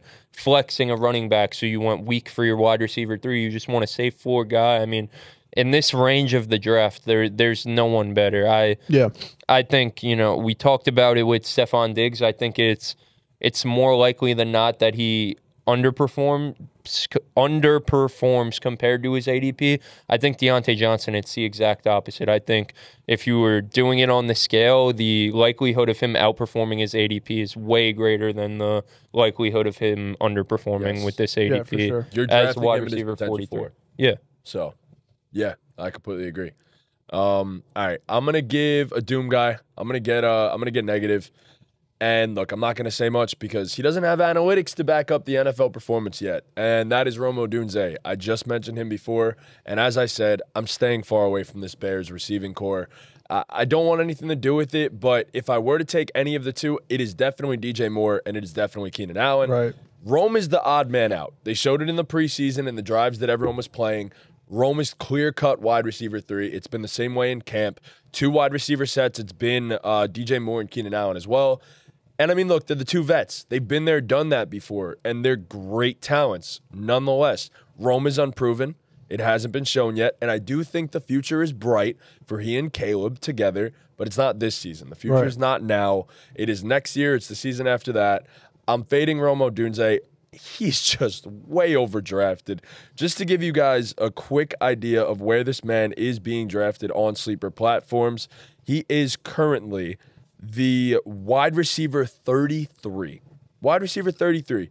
Drafted above guys like Jaden Reed, Chris Godwin, Calvin Ridley, Rashee Rice that I just mentioned, Deontay Johnson that you just mentioned. That's ridiculous. Over guys that are potentially clear-cut wide receiver 1s in their offense who will get targeted far more than Rome. I'm completely out. Yeah, I mean, there being 10 whole guys between Rome and Deontay Johnson is actually absurd. It's insane. Yeah, I mean, I'm completely with you. Like, I haven't drafted Rome in any format yet so far. I will just, again, I just like being devil's advocate when you guys go, just to spark some conversations. This is a guy who the person, because I expect him to slip as draft season really comes around.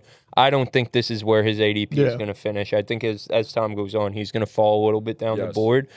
But there's going to be a guy who says, you know what, the slip has been too much, and they're going to draft him. And the guys in the league are going to say, you're an idiot. You should have taken this guy, or this guy instead. What an idiot. You fumbled.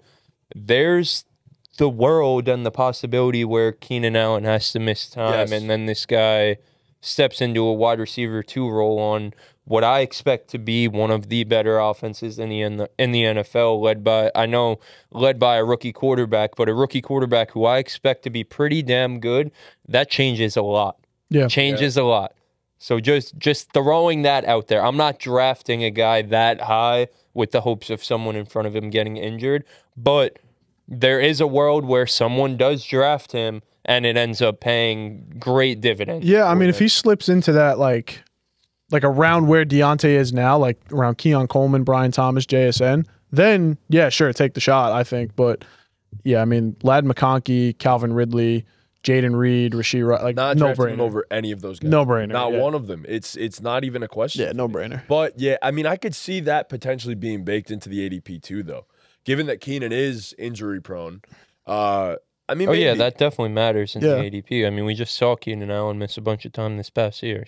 So who knows? Who knows? Yeah. But I'm avoiding it. It's just I'm not. Yeah, I don't have any at of him that so far. stage in the draft.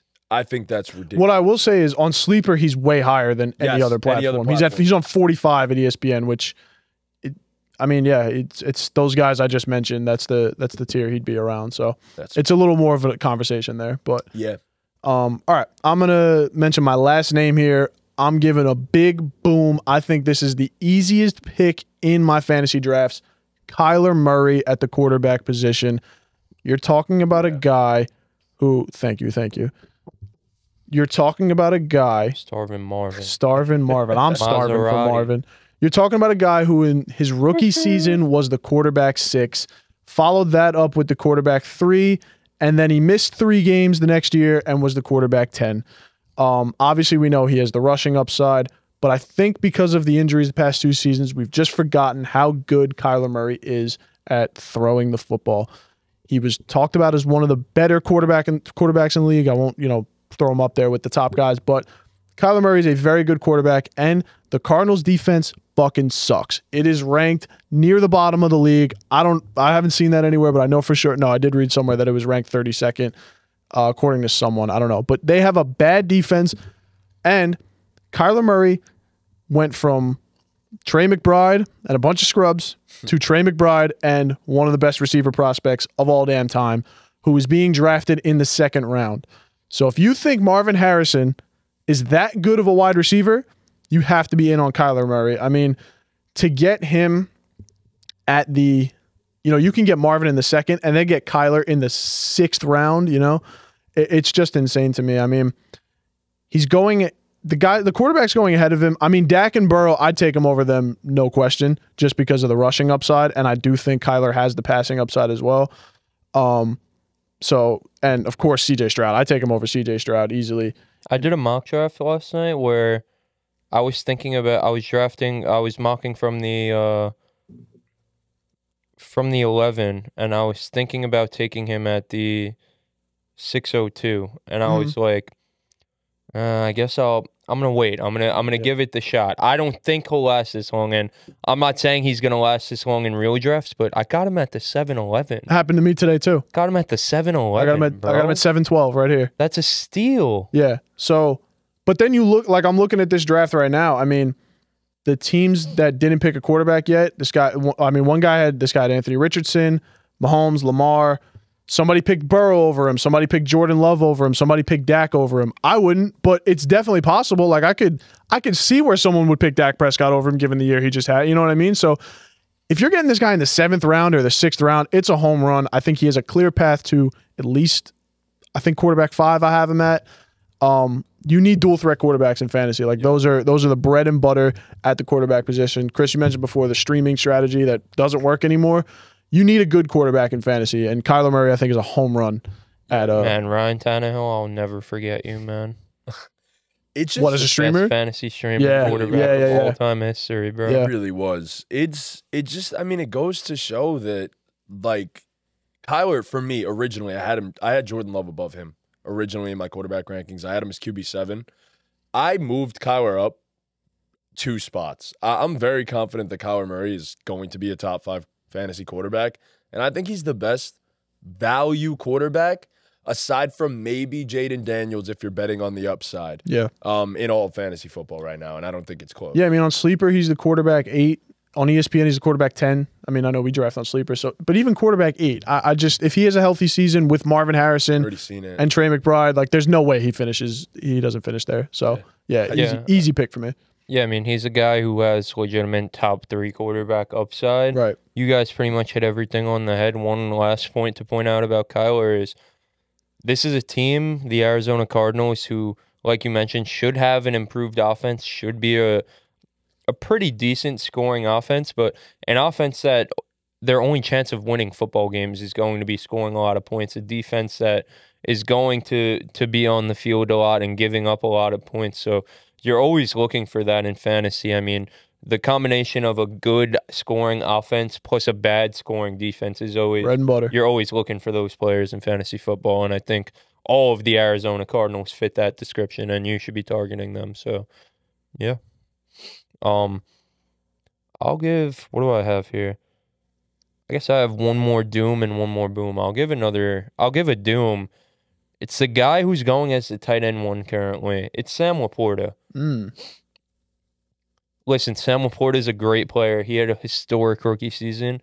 I just think given his ADP is ridiculous. It is way so high. He's the 20th overall player off the board on Sleeper right now. He's going before the 2-3 turn. I mean, it's just ridiculous. It's actually insane. I'm trying to listen. He is a building block at the tight end position, but there's just other more important positions at that point in the draft, and there's other guys later down the board who I think will be better. I mean, I have him currently as my tight end 5, and that might be low, but Sam Laporta's claim to fame, I guess, if you will, was scoring touchdowns. Listen, he had 800 yards, which is also pretty exceptional for a rookie tight end, but he had 10 touchdowns, and amongst players to score 10 fantasy touchdowns, not fantasy, their touchdowns are real life, but amongst tight ends to score 10 touchdowns since 2014, it's kind of a weird list. I have it in front of me. It's either the all-time greats, you have the Travis Kelce, who have repeated on here. You have the Travis Kelce's, you have the George Kittle, he's done it a few times. Mark Andrews is on here once. Gronk, obviously. But then you have some weirdos. You have Eric Ebron. You have Tyler Eifert. Wow. Bro, Eric. You have Robert Tunyon, who had 11 in 2020. Eifert. You What have a name. Jordan Reed, who did it once. Taysom Hill got up to 9 one time. And so what I want, you have Julius Thomas, right? Julius Thomas Julius from the Thomas. Broncos in 2014, who had 12. Yeah. So my point being is the guys who have had 10 receiving touchdowns from the tight end position over the past decade, they're either the all-time greats, and it was possible for them to repeat it. The only guys who did repeat it were Kelce and Gronk, which I'm throwing out. Or these are guys who have had complete fall-offs and have been nowhere near that good in fantasy football ever again. You look at an Eric Ebron, you look at a Tyler Eifert, you look at a Robert Tunyon. These guys had 1 year of relevance in fantasy football. What year was that for Ebron? Was that a good Big Ben or no? Ebron was was Stafford in 2018. Or no, it was Andrew Luck. I'm pretty sure. Oh, it was when he was with the Colts? Oh, yeah, it was with the Colts. Yes. Yeah, so that was the point I was going to make, is they probably had pretty... I don't know who Eifert had either. Eifert had Andy Dalton. Yeah, it was 2015 at Cincy. Eifert had Andy Dalton. There's Antonio Gates on here. They all had pretty good quarterbacks. I mean, Jordan Reed was 2015 in Washington. That was probably Kirk. Dog, though. That was probably Kirk. Jordan Reed was a dog that year. Jordan Reed was a dog when he was healthy. Yeah. Like, just Jimmy Graham's on here twice. It really is the all-time greats. Right. And yeah, they did have elite quarterbacks tied to them too, which Jared Goff is not, which wasn't even a point I was going to mention, but thanks for bringing that up. But home Jared Goff is. I mean, we're talking about the good. Patrick Mahomes, the Tom Brady's, the Phillip Rivers, the Lamar Jacksons, the Drew Breeses. Come on. I don't think Jared's far off from Phil. Stop it. All right. Stop, bro. Stop. I don't think so. Phil Rivers in 2014? Stop. Come on, you know enough ball. Stop. You're bugging out, bro. The goofball, man. He's balling, Stop. bro. Phil Rivers is might be a Hall of Famer. He probably is a Hall of Famer. Yeah. Probably Jared Goff isn't that. So, all the implications with Sam Laporta suggest that he's going to decline. He's going to hit a second-year slump. I also think Detroit overall, it's going to be more rushing, which I think is crazy. But I think given the fact that their defense got better, I think their offense isn't going to have to pass the ball as much. And I think someone's going to have to be affected by that and take a little bit of a decline. I don't think it's Amon-Ra. I don't think it's Gibbs. I don't think Monty's going to take any type of decline. All the reports are that J-Mo is going to come onto the scene and be good. See. If anyone's going to take a hit in this Detroit offense, I think it's going to be Sam Laporta. And again, being drafted before the 2-3 turn. I mean, it's just ridiculous. Obviously, I mentioned Kyle Pitts as a boom player for me. He's my tight end 1 overall, but I could get Kyle Pitts in the 6th round or Sam Laporta in the 2nd round. It's a no-brainer for me. Yeah. I don't know, man. It was just such a great rookie season. And yeah, touchdown regression is probably due, and I would never take him at that spot, by the way. That I'm just saying. But do you think Sam Laporta is more likely to finish as a top 3 tight end or more likely to finish 4 to 6? I think you have 4 to 5, 6. right? Yeah, I think he's more likely to finish 4 to 6 in top 3. I think Travis Kelce will finish above him. I think Kyle Pitts will finish above him. I think Will Trey Kelce 100%. I mean, Yes. I have him tight end 1. They pulled back on Kelce last year. So the point I was going to make is like above him, and I think Trey McBride will finish above him. The only time that you would draft a tight end that early was Travis Kelce, and he was and probably Gronk, and they were the locked and loaded tight end 1. No one was touching them. Yes. Sam Laporta is not that. I mean, we've mentioned it so many times all summer how tight end has the most parity it's had in years. Right. And I mean, years. you could have Laporta, you could have Pitts, you could have Kelce. Wouldn't Kittle's be shocked if here, Kittle, Andrews, like if Ayuk gets traded, Kittle's immediately in that conversation as well. So yeah, like I'm taking just given the ADP, I'm taking all those guys over him, honestly. Easily, yeah. Like, obviously, we're ranking, like, in our rankings, we're ranking them based on how good they'll be. Like, but, like, I'd rather have George Kittle 10 out of 10 times than Sam Laporta. Mm-hmm. 10, like, this is a guy who I will not draft this year. Yeah, the ADP doesn't move at all. I'm not drafting. You're not drafting him over guys like, just off the top of my, like Pacheco, Derrick Henry, Achane. Like, I understand it was a great year and it was a down year for Travis Kelce. Yeah. I can't believe that he gets drafted. I mean, we mentioned it with Stephon Diggs, how much his name value has helped him in drafts and with his ADP, and we're drafting Sam Laporta over Travis Kelce. I think it's kind of wild. I think it's absurd. Yeah. I think it's absurd. It is. And it sucks because he's a great player, but I mean, I think this is a guy who, given the draft capital, it's setting up for him to be one of the most disappointing players in all of fantasy football this year. Yeah, I mean, I agree. He could still be great. And still not be disappointing, be worth that yes. Right, if you get him and he's not the tight end 1, you're fucked. disappointed. Pissed. Yeah, You're pissed. The only way you're drafting Laporta you lost. Yes.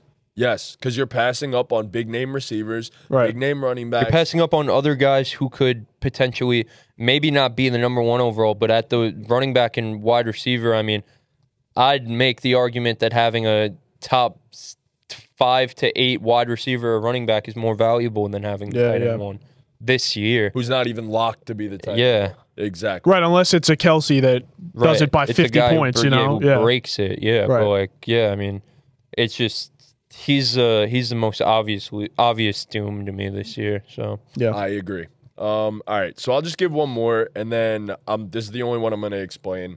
And then if we have any other picks at all, just throw them out there. We won't give explanations and stuff, and we'll just go from there. So last one I want to talk about, I'm going to stay positive. I'm going to actually turn things positive, and I'm going to go with Raheem Mostert, who I just think is probably the most obvious running back target in all of fantasy football. Do I expect Raheem Mostert to have 21 touchdowns again? No, probably not. But even if he had 12, which I don't think is crazy, the line is currently 8.5. And I think if he had 9, he'd still be a valuable target at where he's getting drafted. I mean, Raheem Mostert is literally the perfect 0 RB target for any draft if that's what you want to go for. But I think he's a perfect RB too. Also, if you want to go with one running back early in your draft, you want to go hero RB, and then you just take a bunch of receivers and a tight end or a quarterback, Raheem Mostert sitting there in the 7th round. What the hell is that after being the RB2? I just think it's one of the most obvious picks in all of fantasy football. His average draft position is right around 84 on Sleeper, which puts him at the start of the 8th round, I want to say.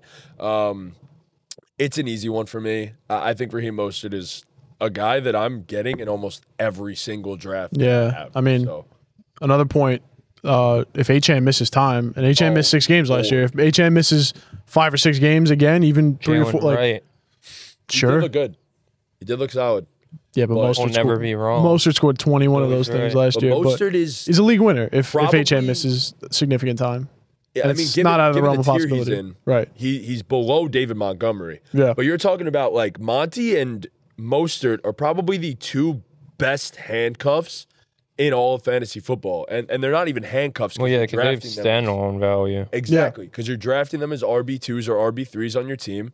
And if their starter gets hurt, you're talking about a top 5 running back in fantasy football. So I think Mostert at where he's getting drafted is just absolutely ridiculous. I could just to, again, to be devil's advocate, Mostert's a guy who I've drafted a few times, but the same thing about Devin Achane can be flipped on Mostert, and this is a guy who can miss time. So just a footnote, I guess, if you will. Well, it's a 7th round pick. Mostert, and if you're drafting, but if there are people who draft Mostert to be their RB2 and load up at the other position. The hero RB. If you're gonna draft Mostert, make sure your next guy you draft at your RB3 is I'd probably draft a running back to back after Mostert. Completely agree. Draft a guy that you're comfortable with starting if you have to start him, because Mostert's a guy who could easily get hurt and have to miss time. And if you're drafting him to be your RB2, that would be a real shame if you lose him for the season and then you don't have a guy you trust as a backup option. So I think Mostert is the target that you get, and then a couple rounds later you take a Gus, or you take a guy that's a goal line back, Singletary, maybe even or a Brian Robinson that in a spot start you could trust enough. So, and then of course, like later in drafts, I think a deep sleeper, a name that I actually have on my boom list is Chuba Hubbard. I mean, I'm not going to go into deep explanation. I'm just saying that that's another guy that you could target that for at least the first half of the season is going to be a starter at running back. So I just think if you get Mostert and say Achane gets hurt, man, you're talking about RB2 in fantasy football. Yeah. So there you go. All right. Any names that we want to just throw out there? Yeah, I'll throw out I have a few guys left on my list. So last guy I'm going to talk about, just real quick, it's Terry McLaurin. I mean, Terry McLaurin, he's my guy. I always talk about it. Anytime I bring him up, I always take a victory lap, because his rookie year, I remember this was when we were still playing on ESPN Fantasy. He was going in the 10th or 11th round of drafts, and I told everyone I know, I said, you have to draft this guy. Like, he's just the most... It's just obvious that this guy's going to be good, just given what the situation was in Washington his rookie year. But, I mean, you see it in his Ohio State film, and you've seen it at the NFL level. I mean, this guy is one of, if not the best deep threat wide receiver we have in the NFL today. I mean, the amount of contested catches this guy makes is unreal. And this is a guy who, he's being drafted at the wide receiver 32 right now. And he's never had a season in his career where he's finished below the wide receiver 30. And there's just, again, it's kind of similar to the Kyle Pitts thing, is his situation is the best it's been. He should see the best targets he's seen in terms of catchable target rate. I mean, this is a guy he's been bottom 70 in catchable target rate in the whole NFL over the past 3 years.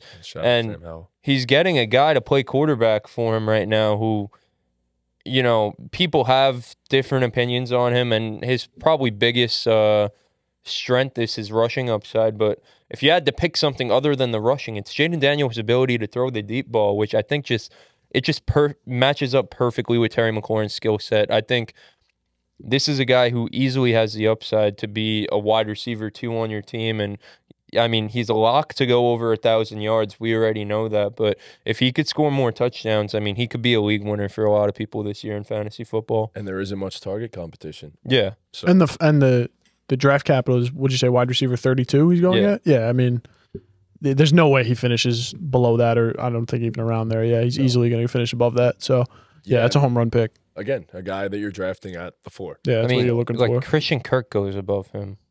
I'm taking Terry McLaurin over Christian Kirk 10 out of 10 times. Kirk's not even in 2 wide receiver sets. Yeah. Really? Keenan goes above him. I mean, we mentioned that. I mean, Amari Cooper or Terry McLaurin?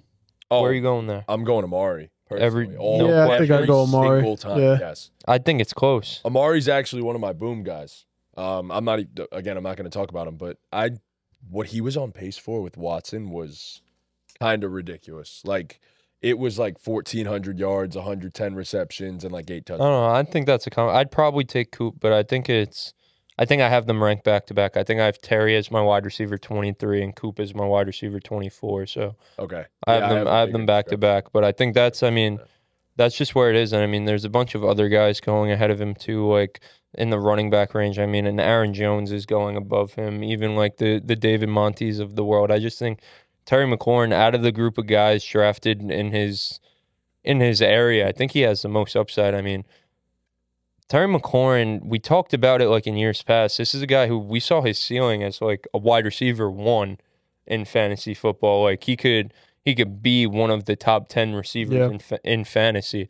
I mean, we've looked at Terry McLaurin as a top 10 wide receiver like overall for some years now, and the fantasy production just hasn't been there. So if the quarterback plays there and everything lines up for him, this is a guy who could, I mean, I have him jumping his ADP by 11 spots. This is a guy who could jump his ADP by like 20 spots if everything works out. So he's a guy I'm always trying to get. I'll just end off my list right now. The last 2 booms I had on my list, I've talked about them all summer. It's Jalen Waddle and Travis Etienne.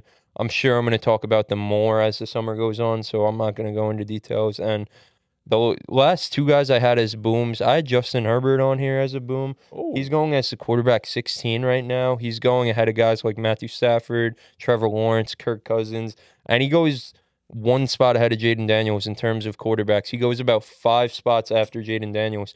I'd rather reach on Jaden Daniels a round ahead than draft Herbert. You said boom for Justin Herbert. Did you mean Doom? I meant Doom. Yeah. Okay, yeah. I was just making sure. I Yeah. thought he was picking Yeah, it for okay. No. He's a Doom. Yeah, okay. Yeah, he goes as the quarterback 16. I have him as the quarterback 20. Okay. And all those guys, like I mentioned, Stafford's after him, Trevor's after him, Just thought you Kirk's turned after around him. on Herbert. No. No, I mean, I just think this is going to be a run-heavy team. I'm obviously also not the biggest Herbert believer, but the weapons room is thin. It's a hardball team. They're going to run the ball. Still in a boot? He's gonna be. Oh yes, he also the rushing upside is the rushing upside is completely capped. Yeah, too, which and they said matters. they wanted to run him more this Yeah. year. Too, so I mean, it's completely capped. So I mean, the only other names I'll mention, we kind of touched on them a little bit. Oh, and Zay Flowers. Sorry, I have as a Doom. Yeah, I have Zay on here as well. I don't really have a reason for it. I was looking, like I told you guys, I put everything in the spreadsheet to see who I'm like more different on compared to ADP. I'm like 12 spots behind ADP on Zay Flowers. He's like the wide receiver 25. I have him as wide receiver 37, and I didn't, like I said, I did notes before we got here today. I didn't plan on talking about him, so I didn't bring any notes on him. So I don't know why I'm so low on Zay Flowers. I know, like his numbers with Andrews versus without are night and day. He's so much better without Mark Andrews. There we go. Because it's Lamar's favorite target, and I they're going to run the ball more. A lot of these guys, we could give you the stats and our reasoning for it.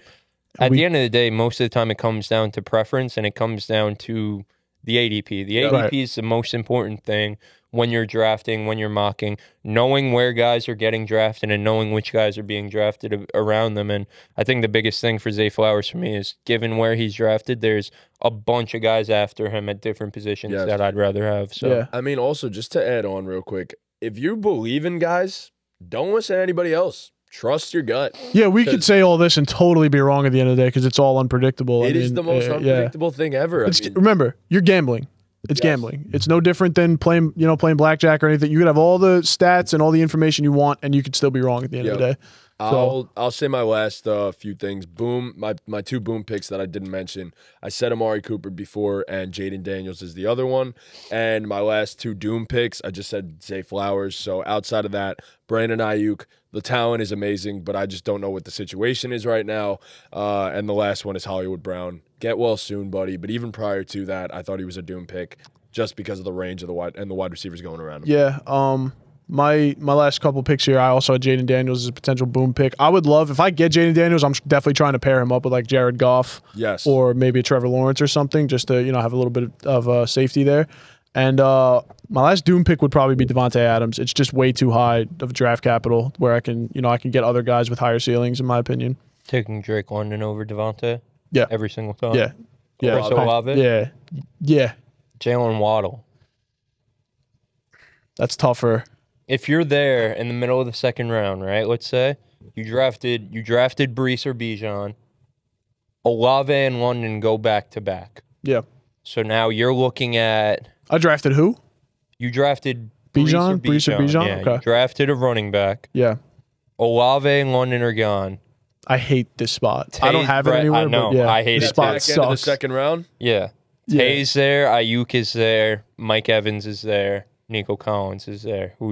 So out of those 4, so again, you have a running back. So Tay, Brandon, this is just the top guys according to Sleeper 80. You could go with anyone else. Yeah, but Tay, Ayuk, Mike Evans, and Nico Collins. Rank them? Who would you draft? Tay, Ayuk. So I guess rank them in terms of who. Yeah, go ahead. Yeah, dude.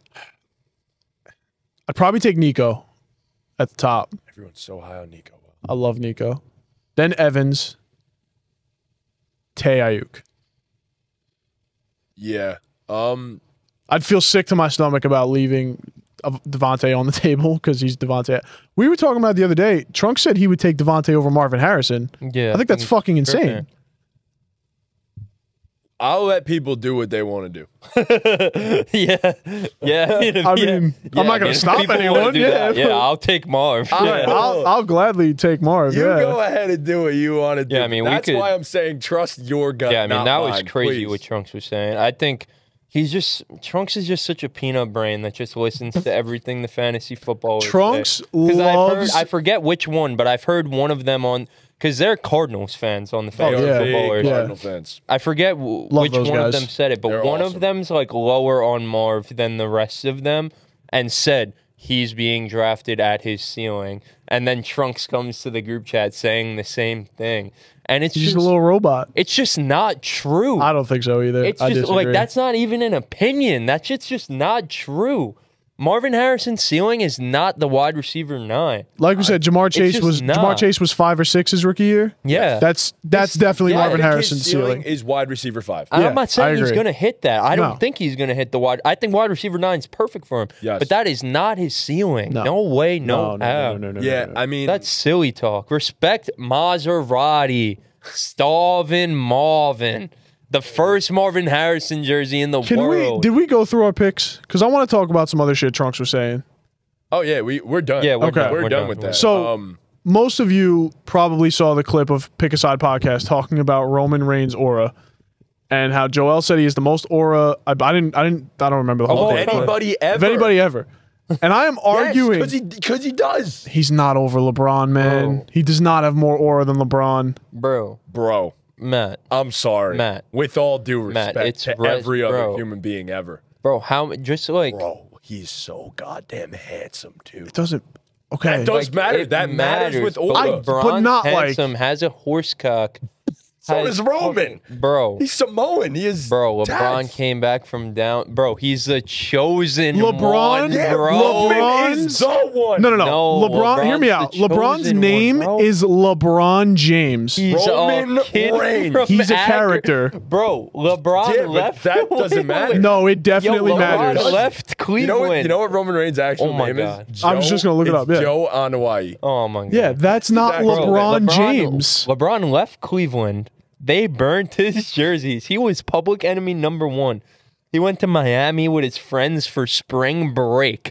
Came back. And then came back from down 3-1 Yeah, but- to the greatest team of all time history. And- he sat at the press conference with the picture with the sunglasses, and it said, "No team has ever come back from down 3." There's no aura moment that'll top that in the history of anything. Maybe like political I'm sorry, stuff. bro, but Maybe you- like the Declaration of Independence getting signed is more aura. George but- Washington on the Delaware You River, didn't maybe. witness It's a the Roman fake Reigns sport, comeback. bro. You didn't witness It's a the Roman fake Reigns comeback. sport. You didn't see it. It's a Roman fake Reigns' story is sport. crazy too. The man was diagnosed with leukemia. Bro, right? LeBron's right? the Awesome. chosen one. That's bro. amazing. It doesn't exactly. Well, And no, then it's not amazing, but No, that he came back? Of course it is. What do you mean? That he came back from it? That's what I was this man implying. was the most hated forced hero of all time in WWE, right? Right. Okay. Then he Exact- turns but- villain, becomes I'll the handle it. greatest heel in professional wrestling, potentially ever. Yes, I said it. Greatest heel potentially ever. Okay. Then, after that, loses to Cody Rhodes, loses his goddamn title in one of the biggest main events in WrestleMania history. Right. Comes back at SummerSlam, the most beloved anti-hero of all time. Okay. bro, it's LeBron. All right, here's what I'm going to say to you. Here's what I'm going to say to you. I think that wrestlers as a whole are undervalued as athletes, as actors, as performers. They have to do it all, right? The shit is scripted. Yeah. Okay. The shit is scripted. It is set up for Roman Reigns to look like the coolest, baddest motherfucker And he ever. does. But LeBron James and guys like that just do it. I'm just saying. He just does it. He just does it. He just does it. Nike, bro. Well, Roman Reigns just is the first professional wrestler ever to sign a shoe deal. No one cares. Cool. That's bro. fucking sick. LeBron had a shoe deal probably at How are 19. you, bro? The aura LeBron that came you out of have high to- school. I'm Bro, not LeBron disagreeing, came out of a but the vagina aura with that you with have aura. to have to fucking make a Think shoe about the deal soundtrack. as a wrestler. Like your point, he has that much aura as a wrestler that he got a shoe deal. LeBron had Drake, Lil Wayne, That's what I was about Kanye, to say. and Eminem in their primes Think about make a this song about him. for the documentary about how he was the biggest high school phenom of all time. bro. Man, he's the And it's chosen called more one. than a game. More listen than to me, a listen to me, listen to me. game, bro. Obviously. It's not even close. It's not even Obviously, close. LeBron has the most aura of all time. Obviously, I'm trolling. Fuck you, But Trunks. relative to what they do, Roman Reigns has the most aura of all time. If you want, I don't even agree. I don't. yeah, if you want Okay, to say yeah. Roman Reigns has the most aura of a wrestler and ever, that's ever. fine. That's fine. But LeBron fine. James, like, come on. What I about don't even put him over Steph. I don't Does put he him have over more Steph, aura than Mike, or Kobe. No way. LeBron or Roman? LeBron.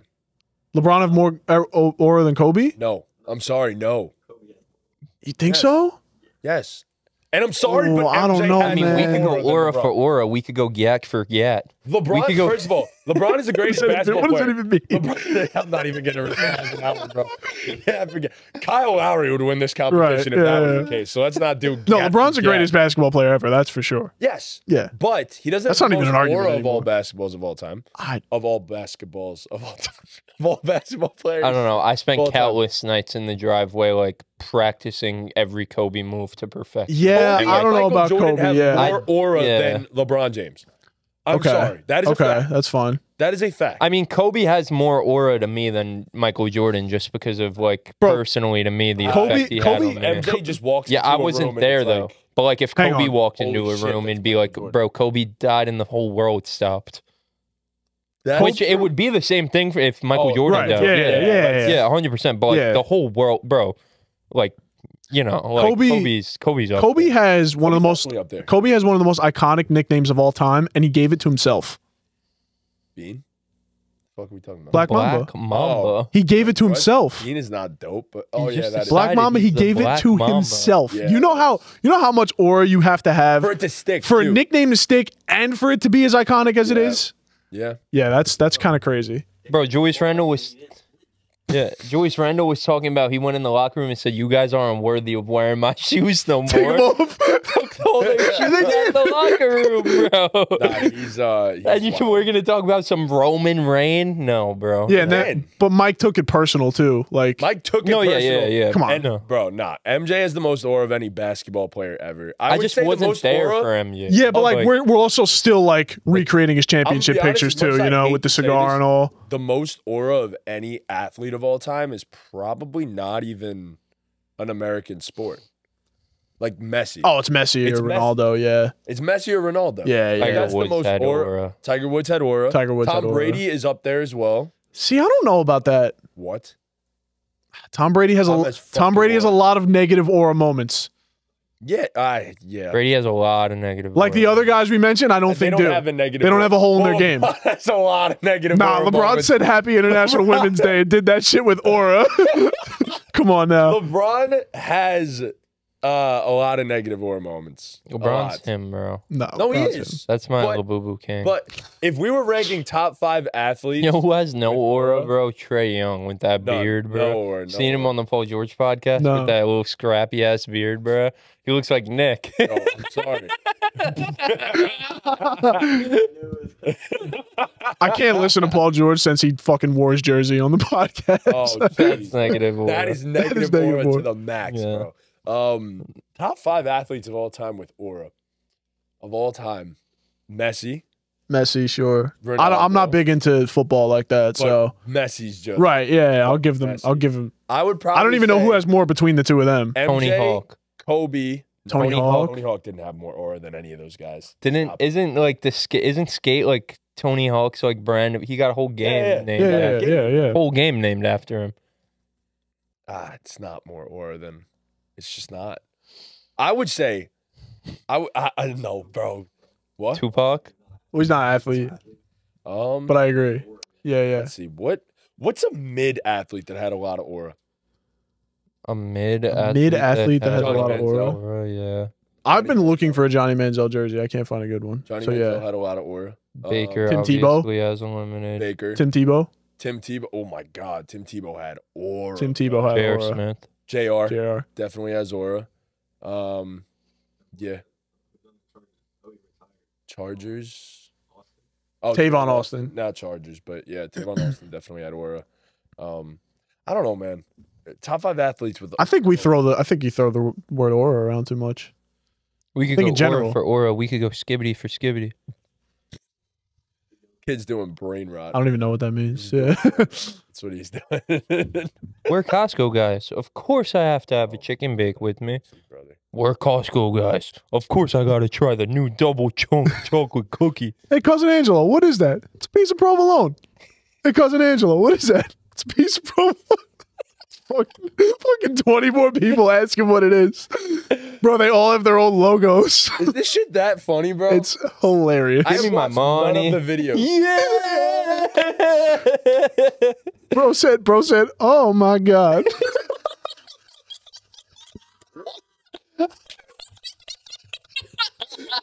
I'm so lost.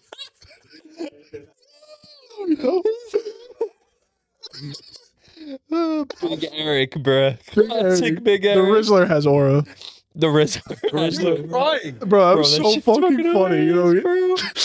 Bro, I gotta man. catch up on this. bro, it's they so were funny, playing bro. It's so GeoGuessr and on the New Jersey Is this minus GeoGuessr. aura right now? No, on the New Jersey GeoGuessr, it was like, you know how GeoGuessr, it shows the street view?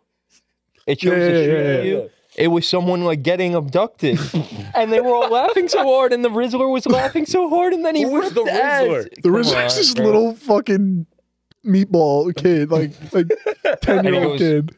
Yeah, he goes, Oh Lord, bro. He What mused, right? That's what they call I don't it. know. Mewing. I don't Nick? know. That's where the- you lose me. Yeah, that's what the mewing. Mewing. My cousin fucking does that. Oh, John. Yeah. He always fucking mews. I don't find it funny. He loves big whatever the fuck. Big his name AJ? is. big, Yeah, big AJ, whatever. Big the fuck. meaty. Big AJ, Big This Justice. shit is. Shout out the Costco guys. Shout out the Costco For guys. real. They You know- carried this episode of They the really did. podcast today. I'm not doing my trivia because we've been. How long does it say we've been recording? Jesus. Oh my God, Yeah. damn. Okay. All right, Alright. yeah, we're done with this. Yeah. Which camera am I on right now, by the way? Center? Okay. All right. Well, thank you guys so much for watching. Please be sure to leave a like, subscribe, hit that notification bell, follow us on all of our socials.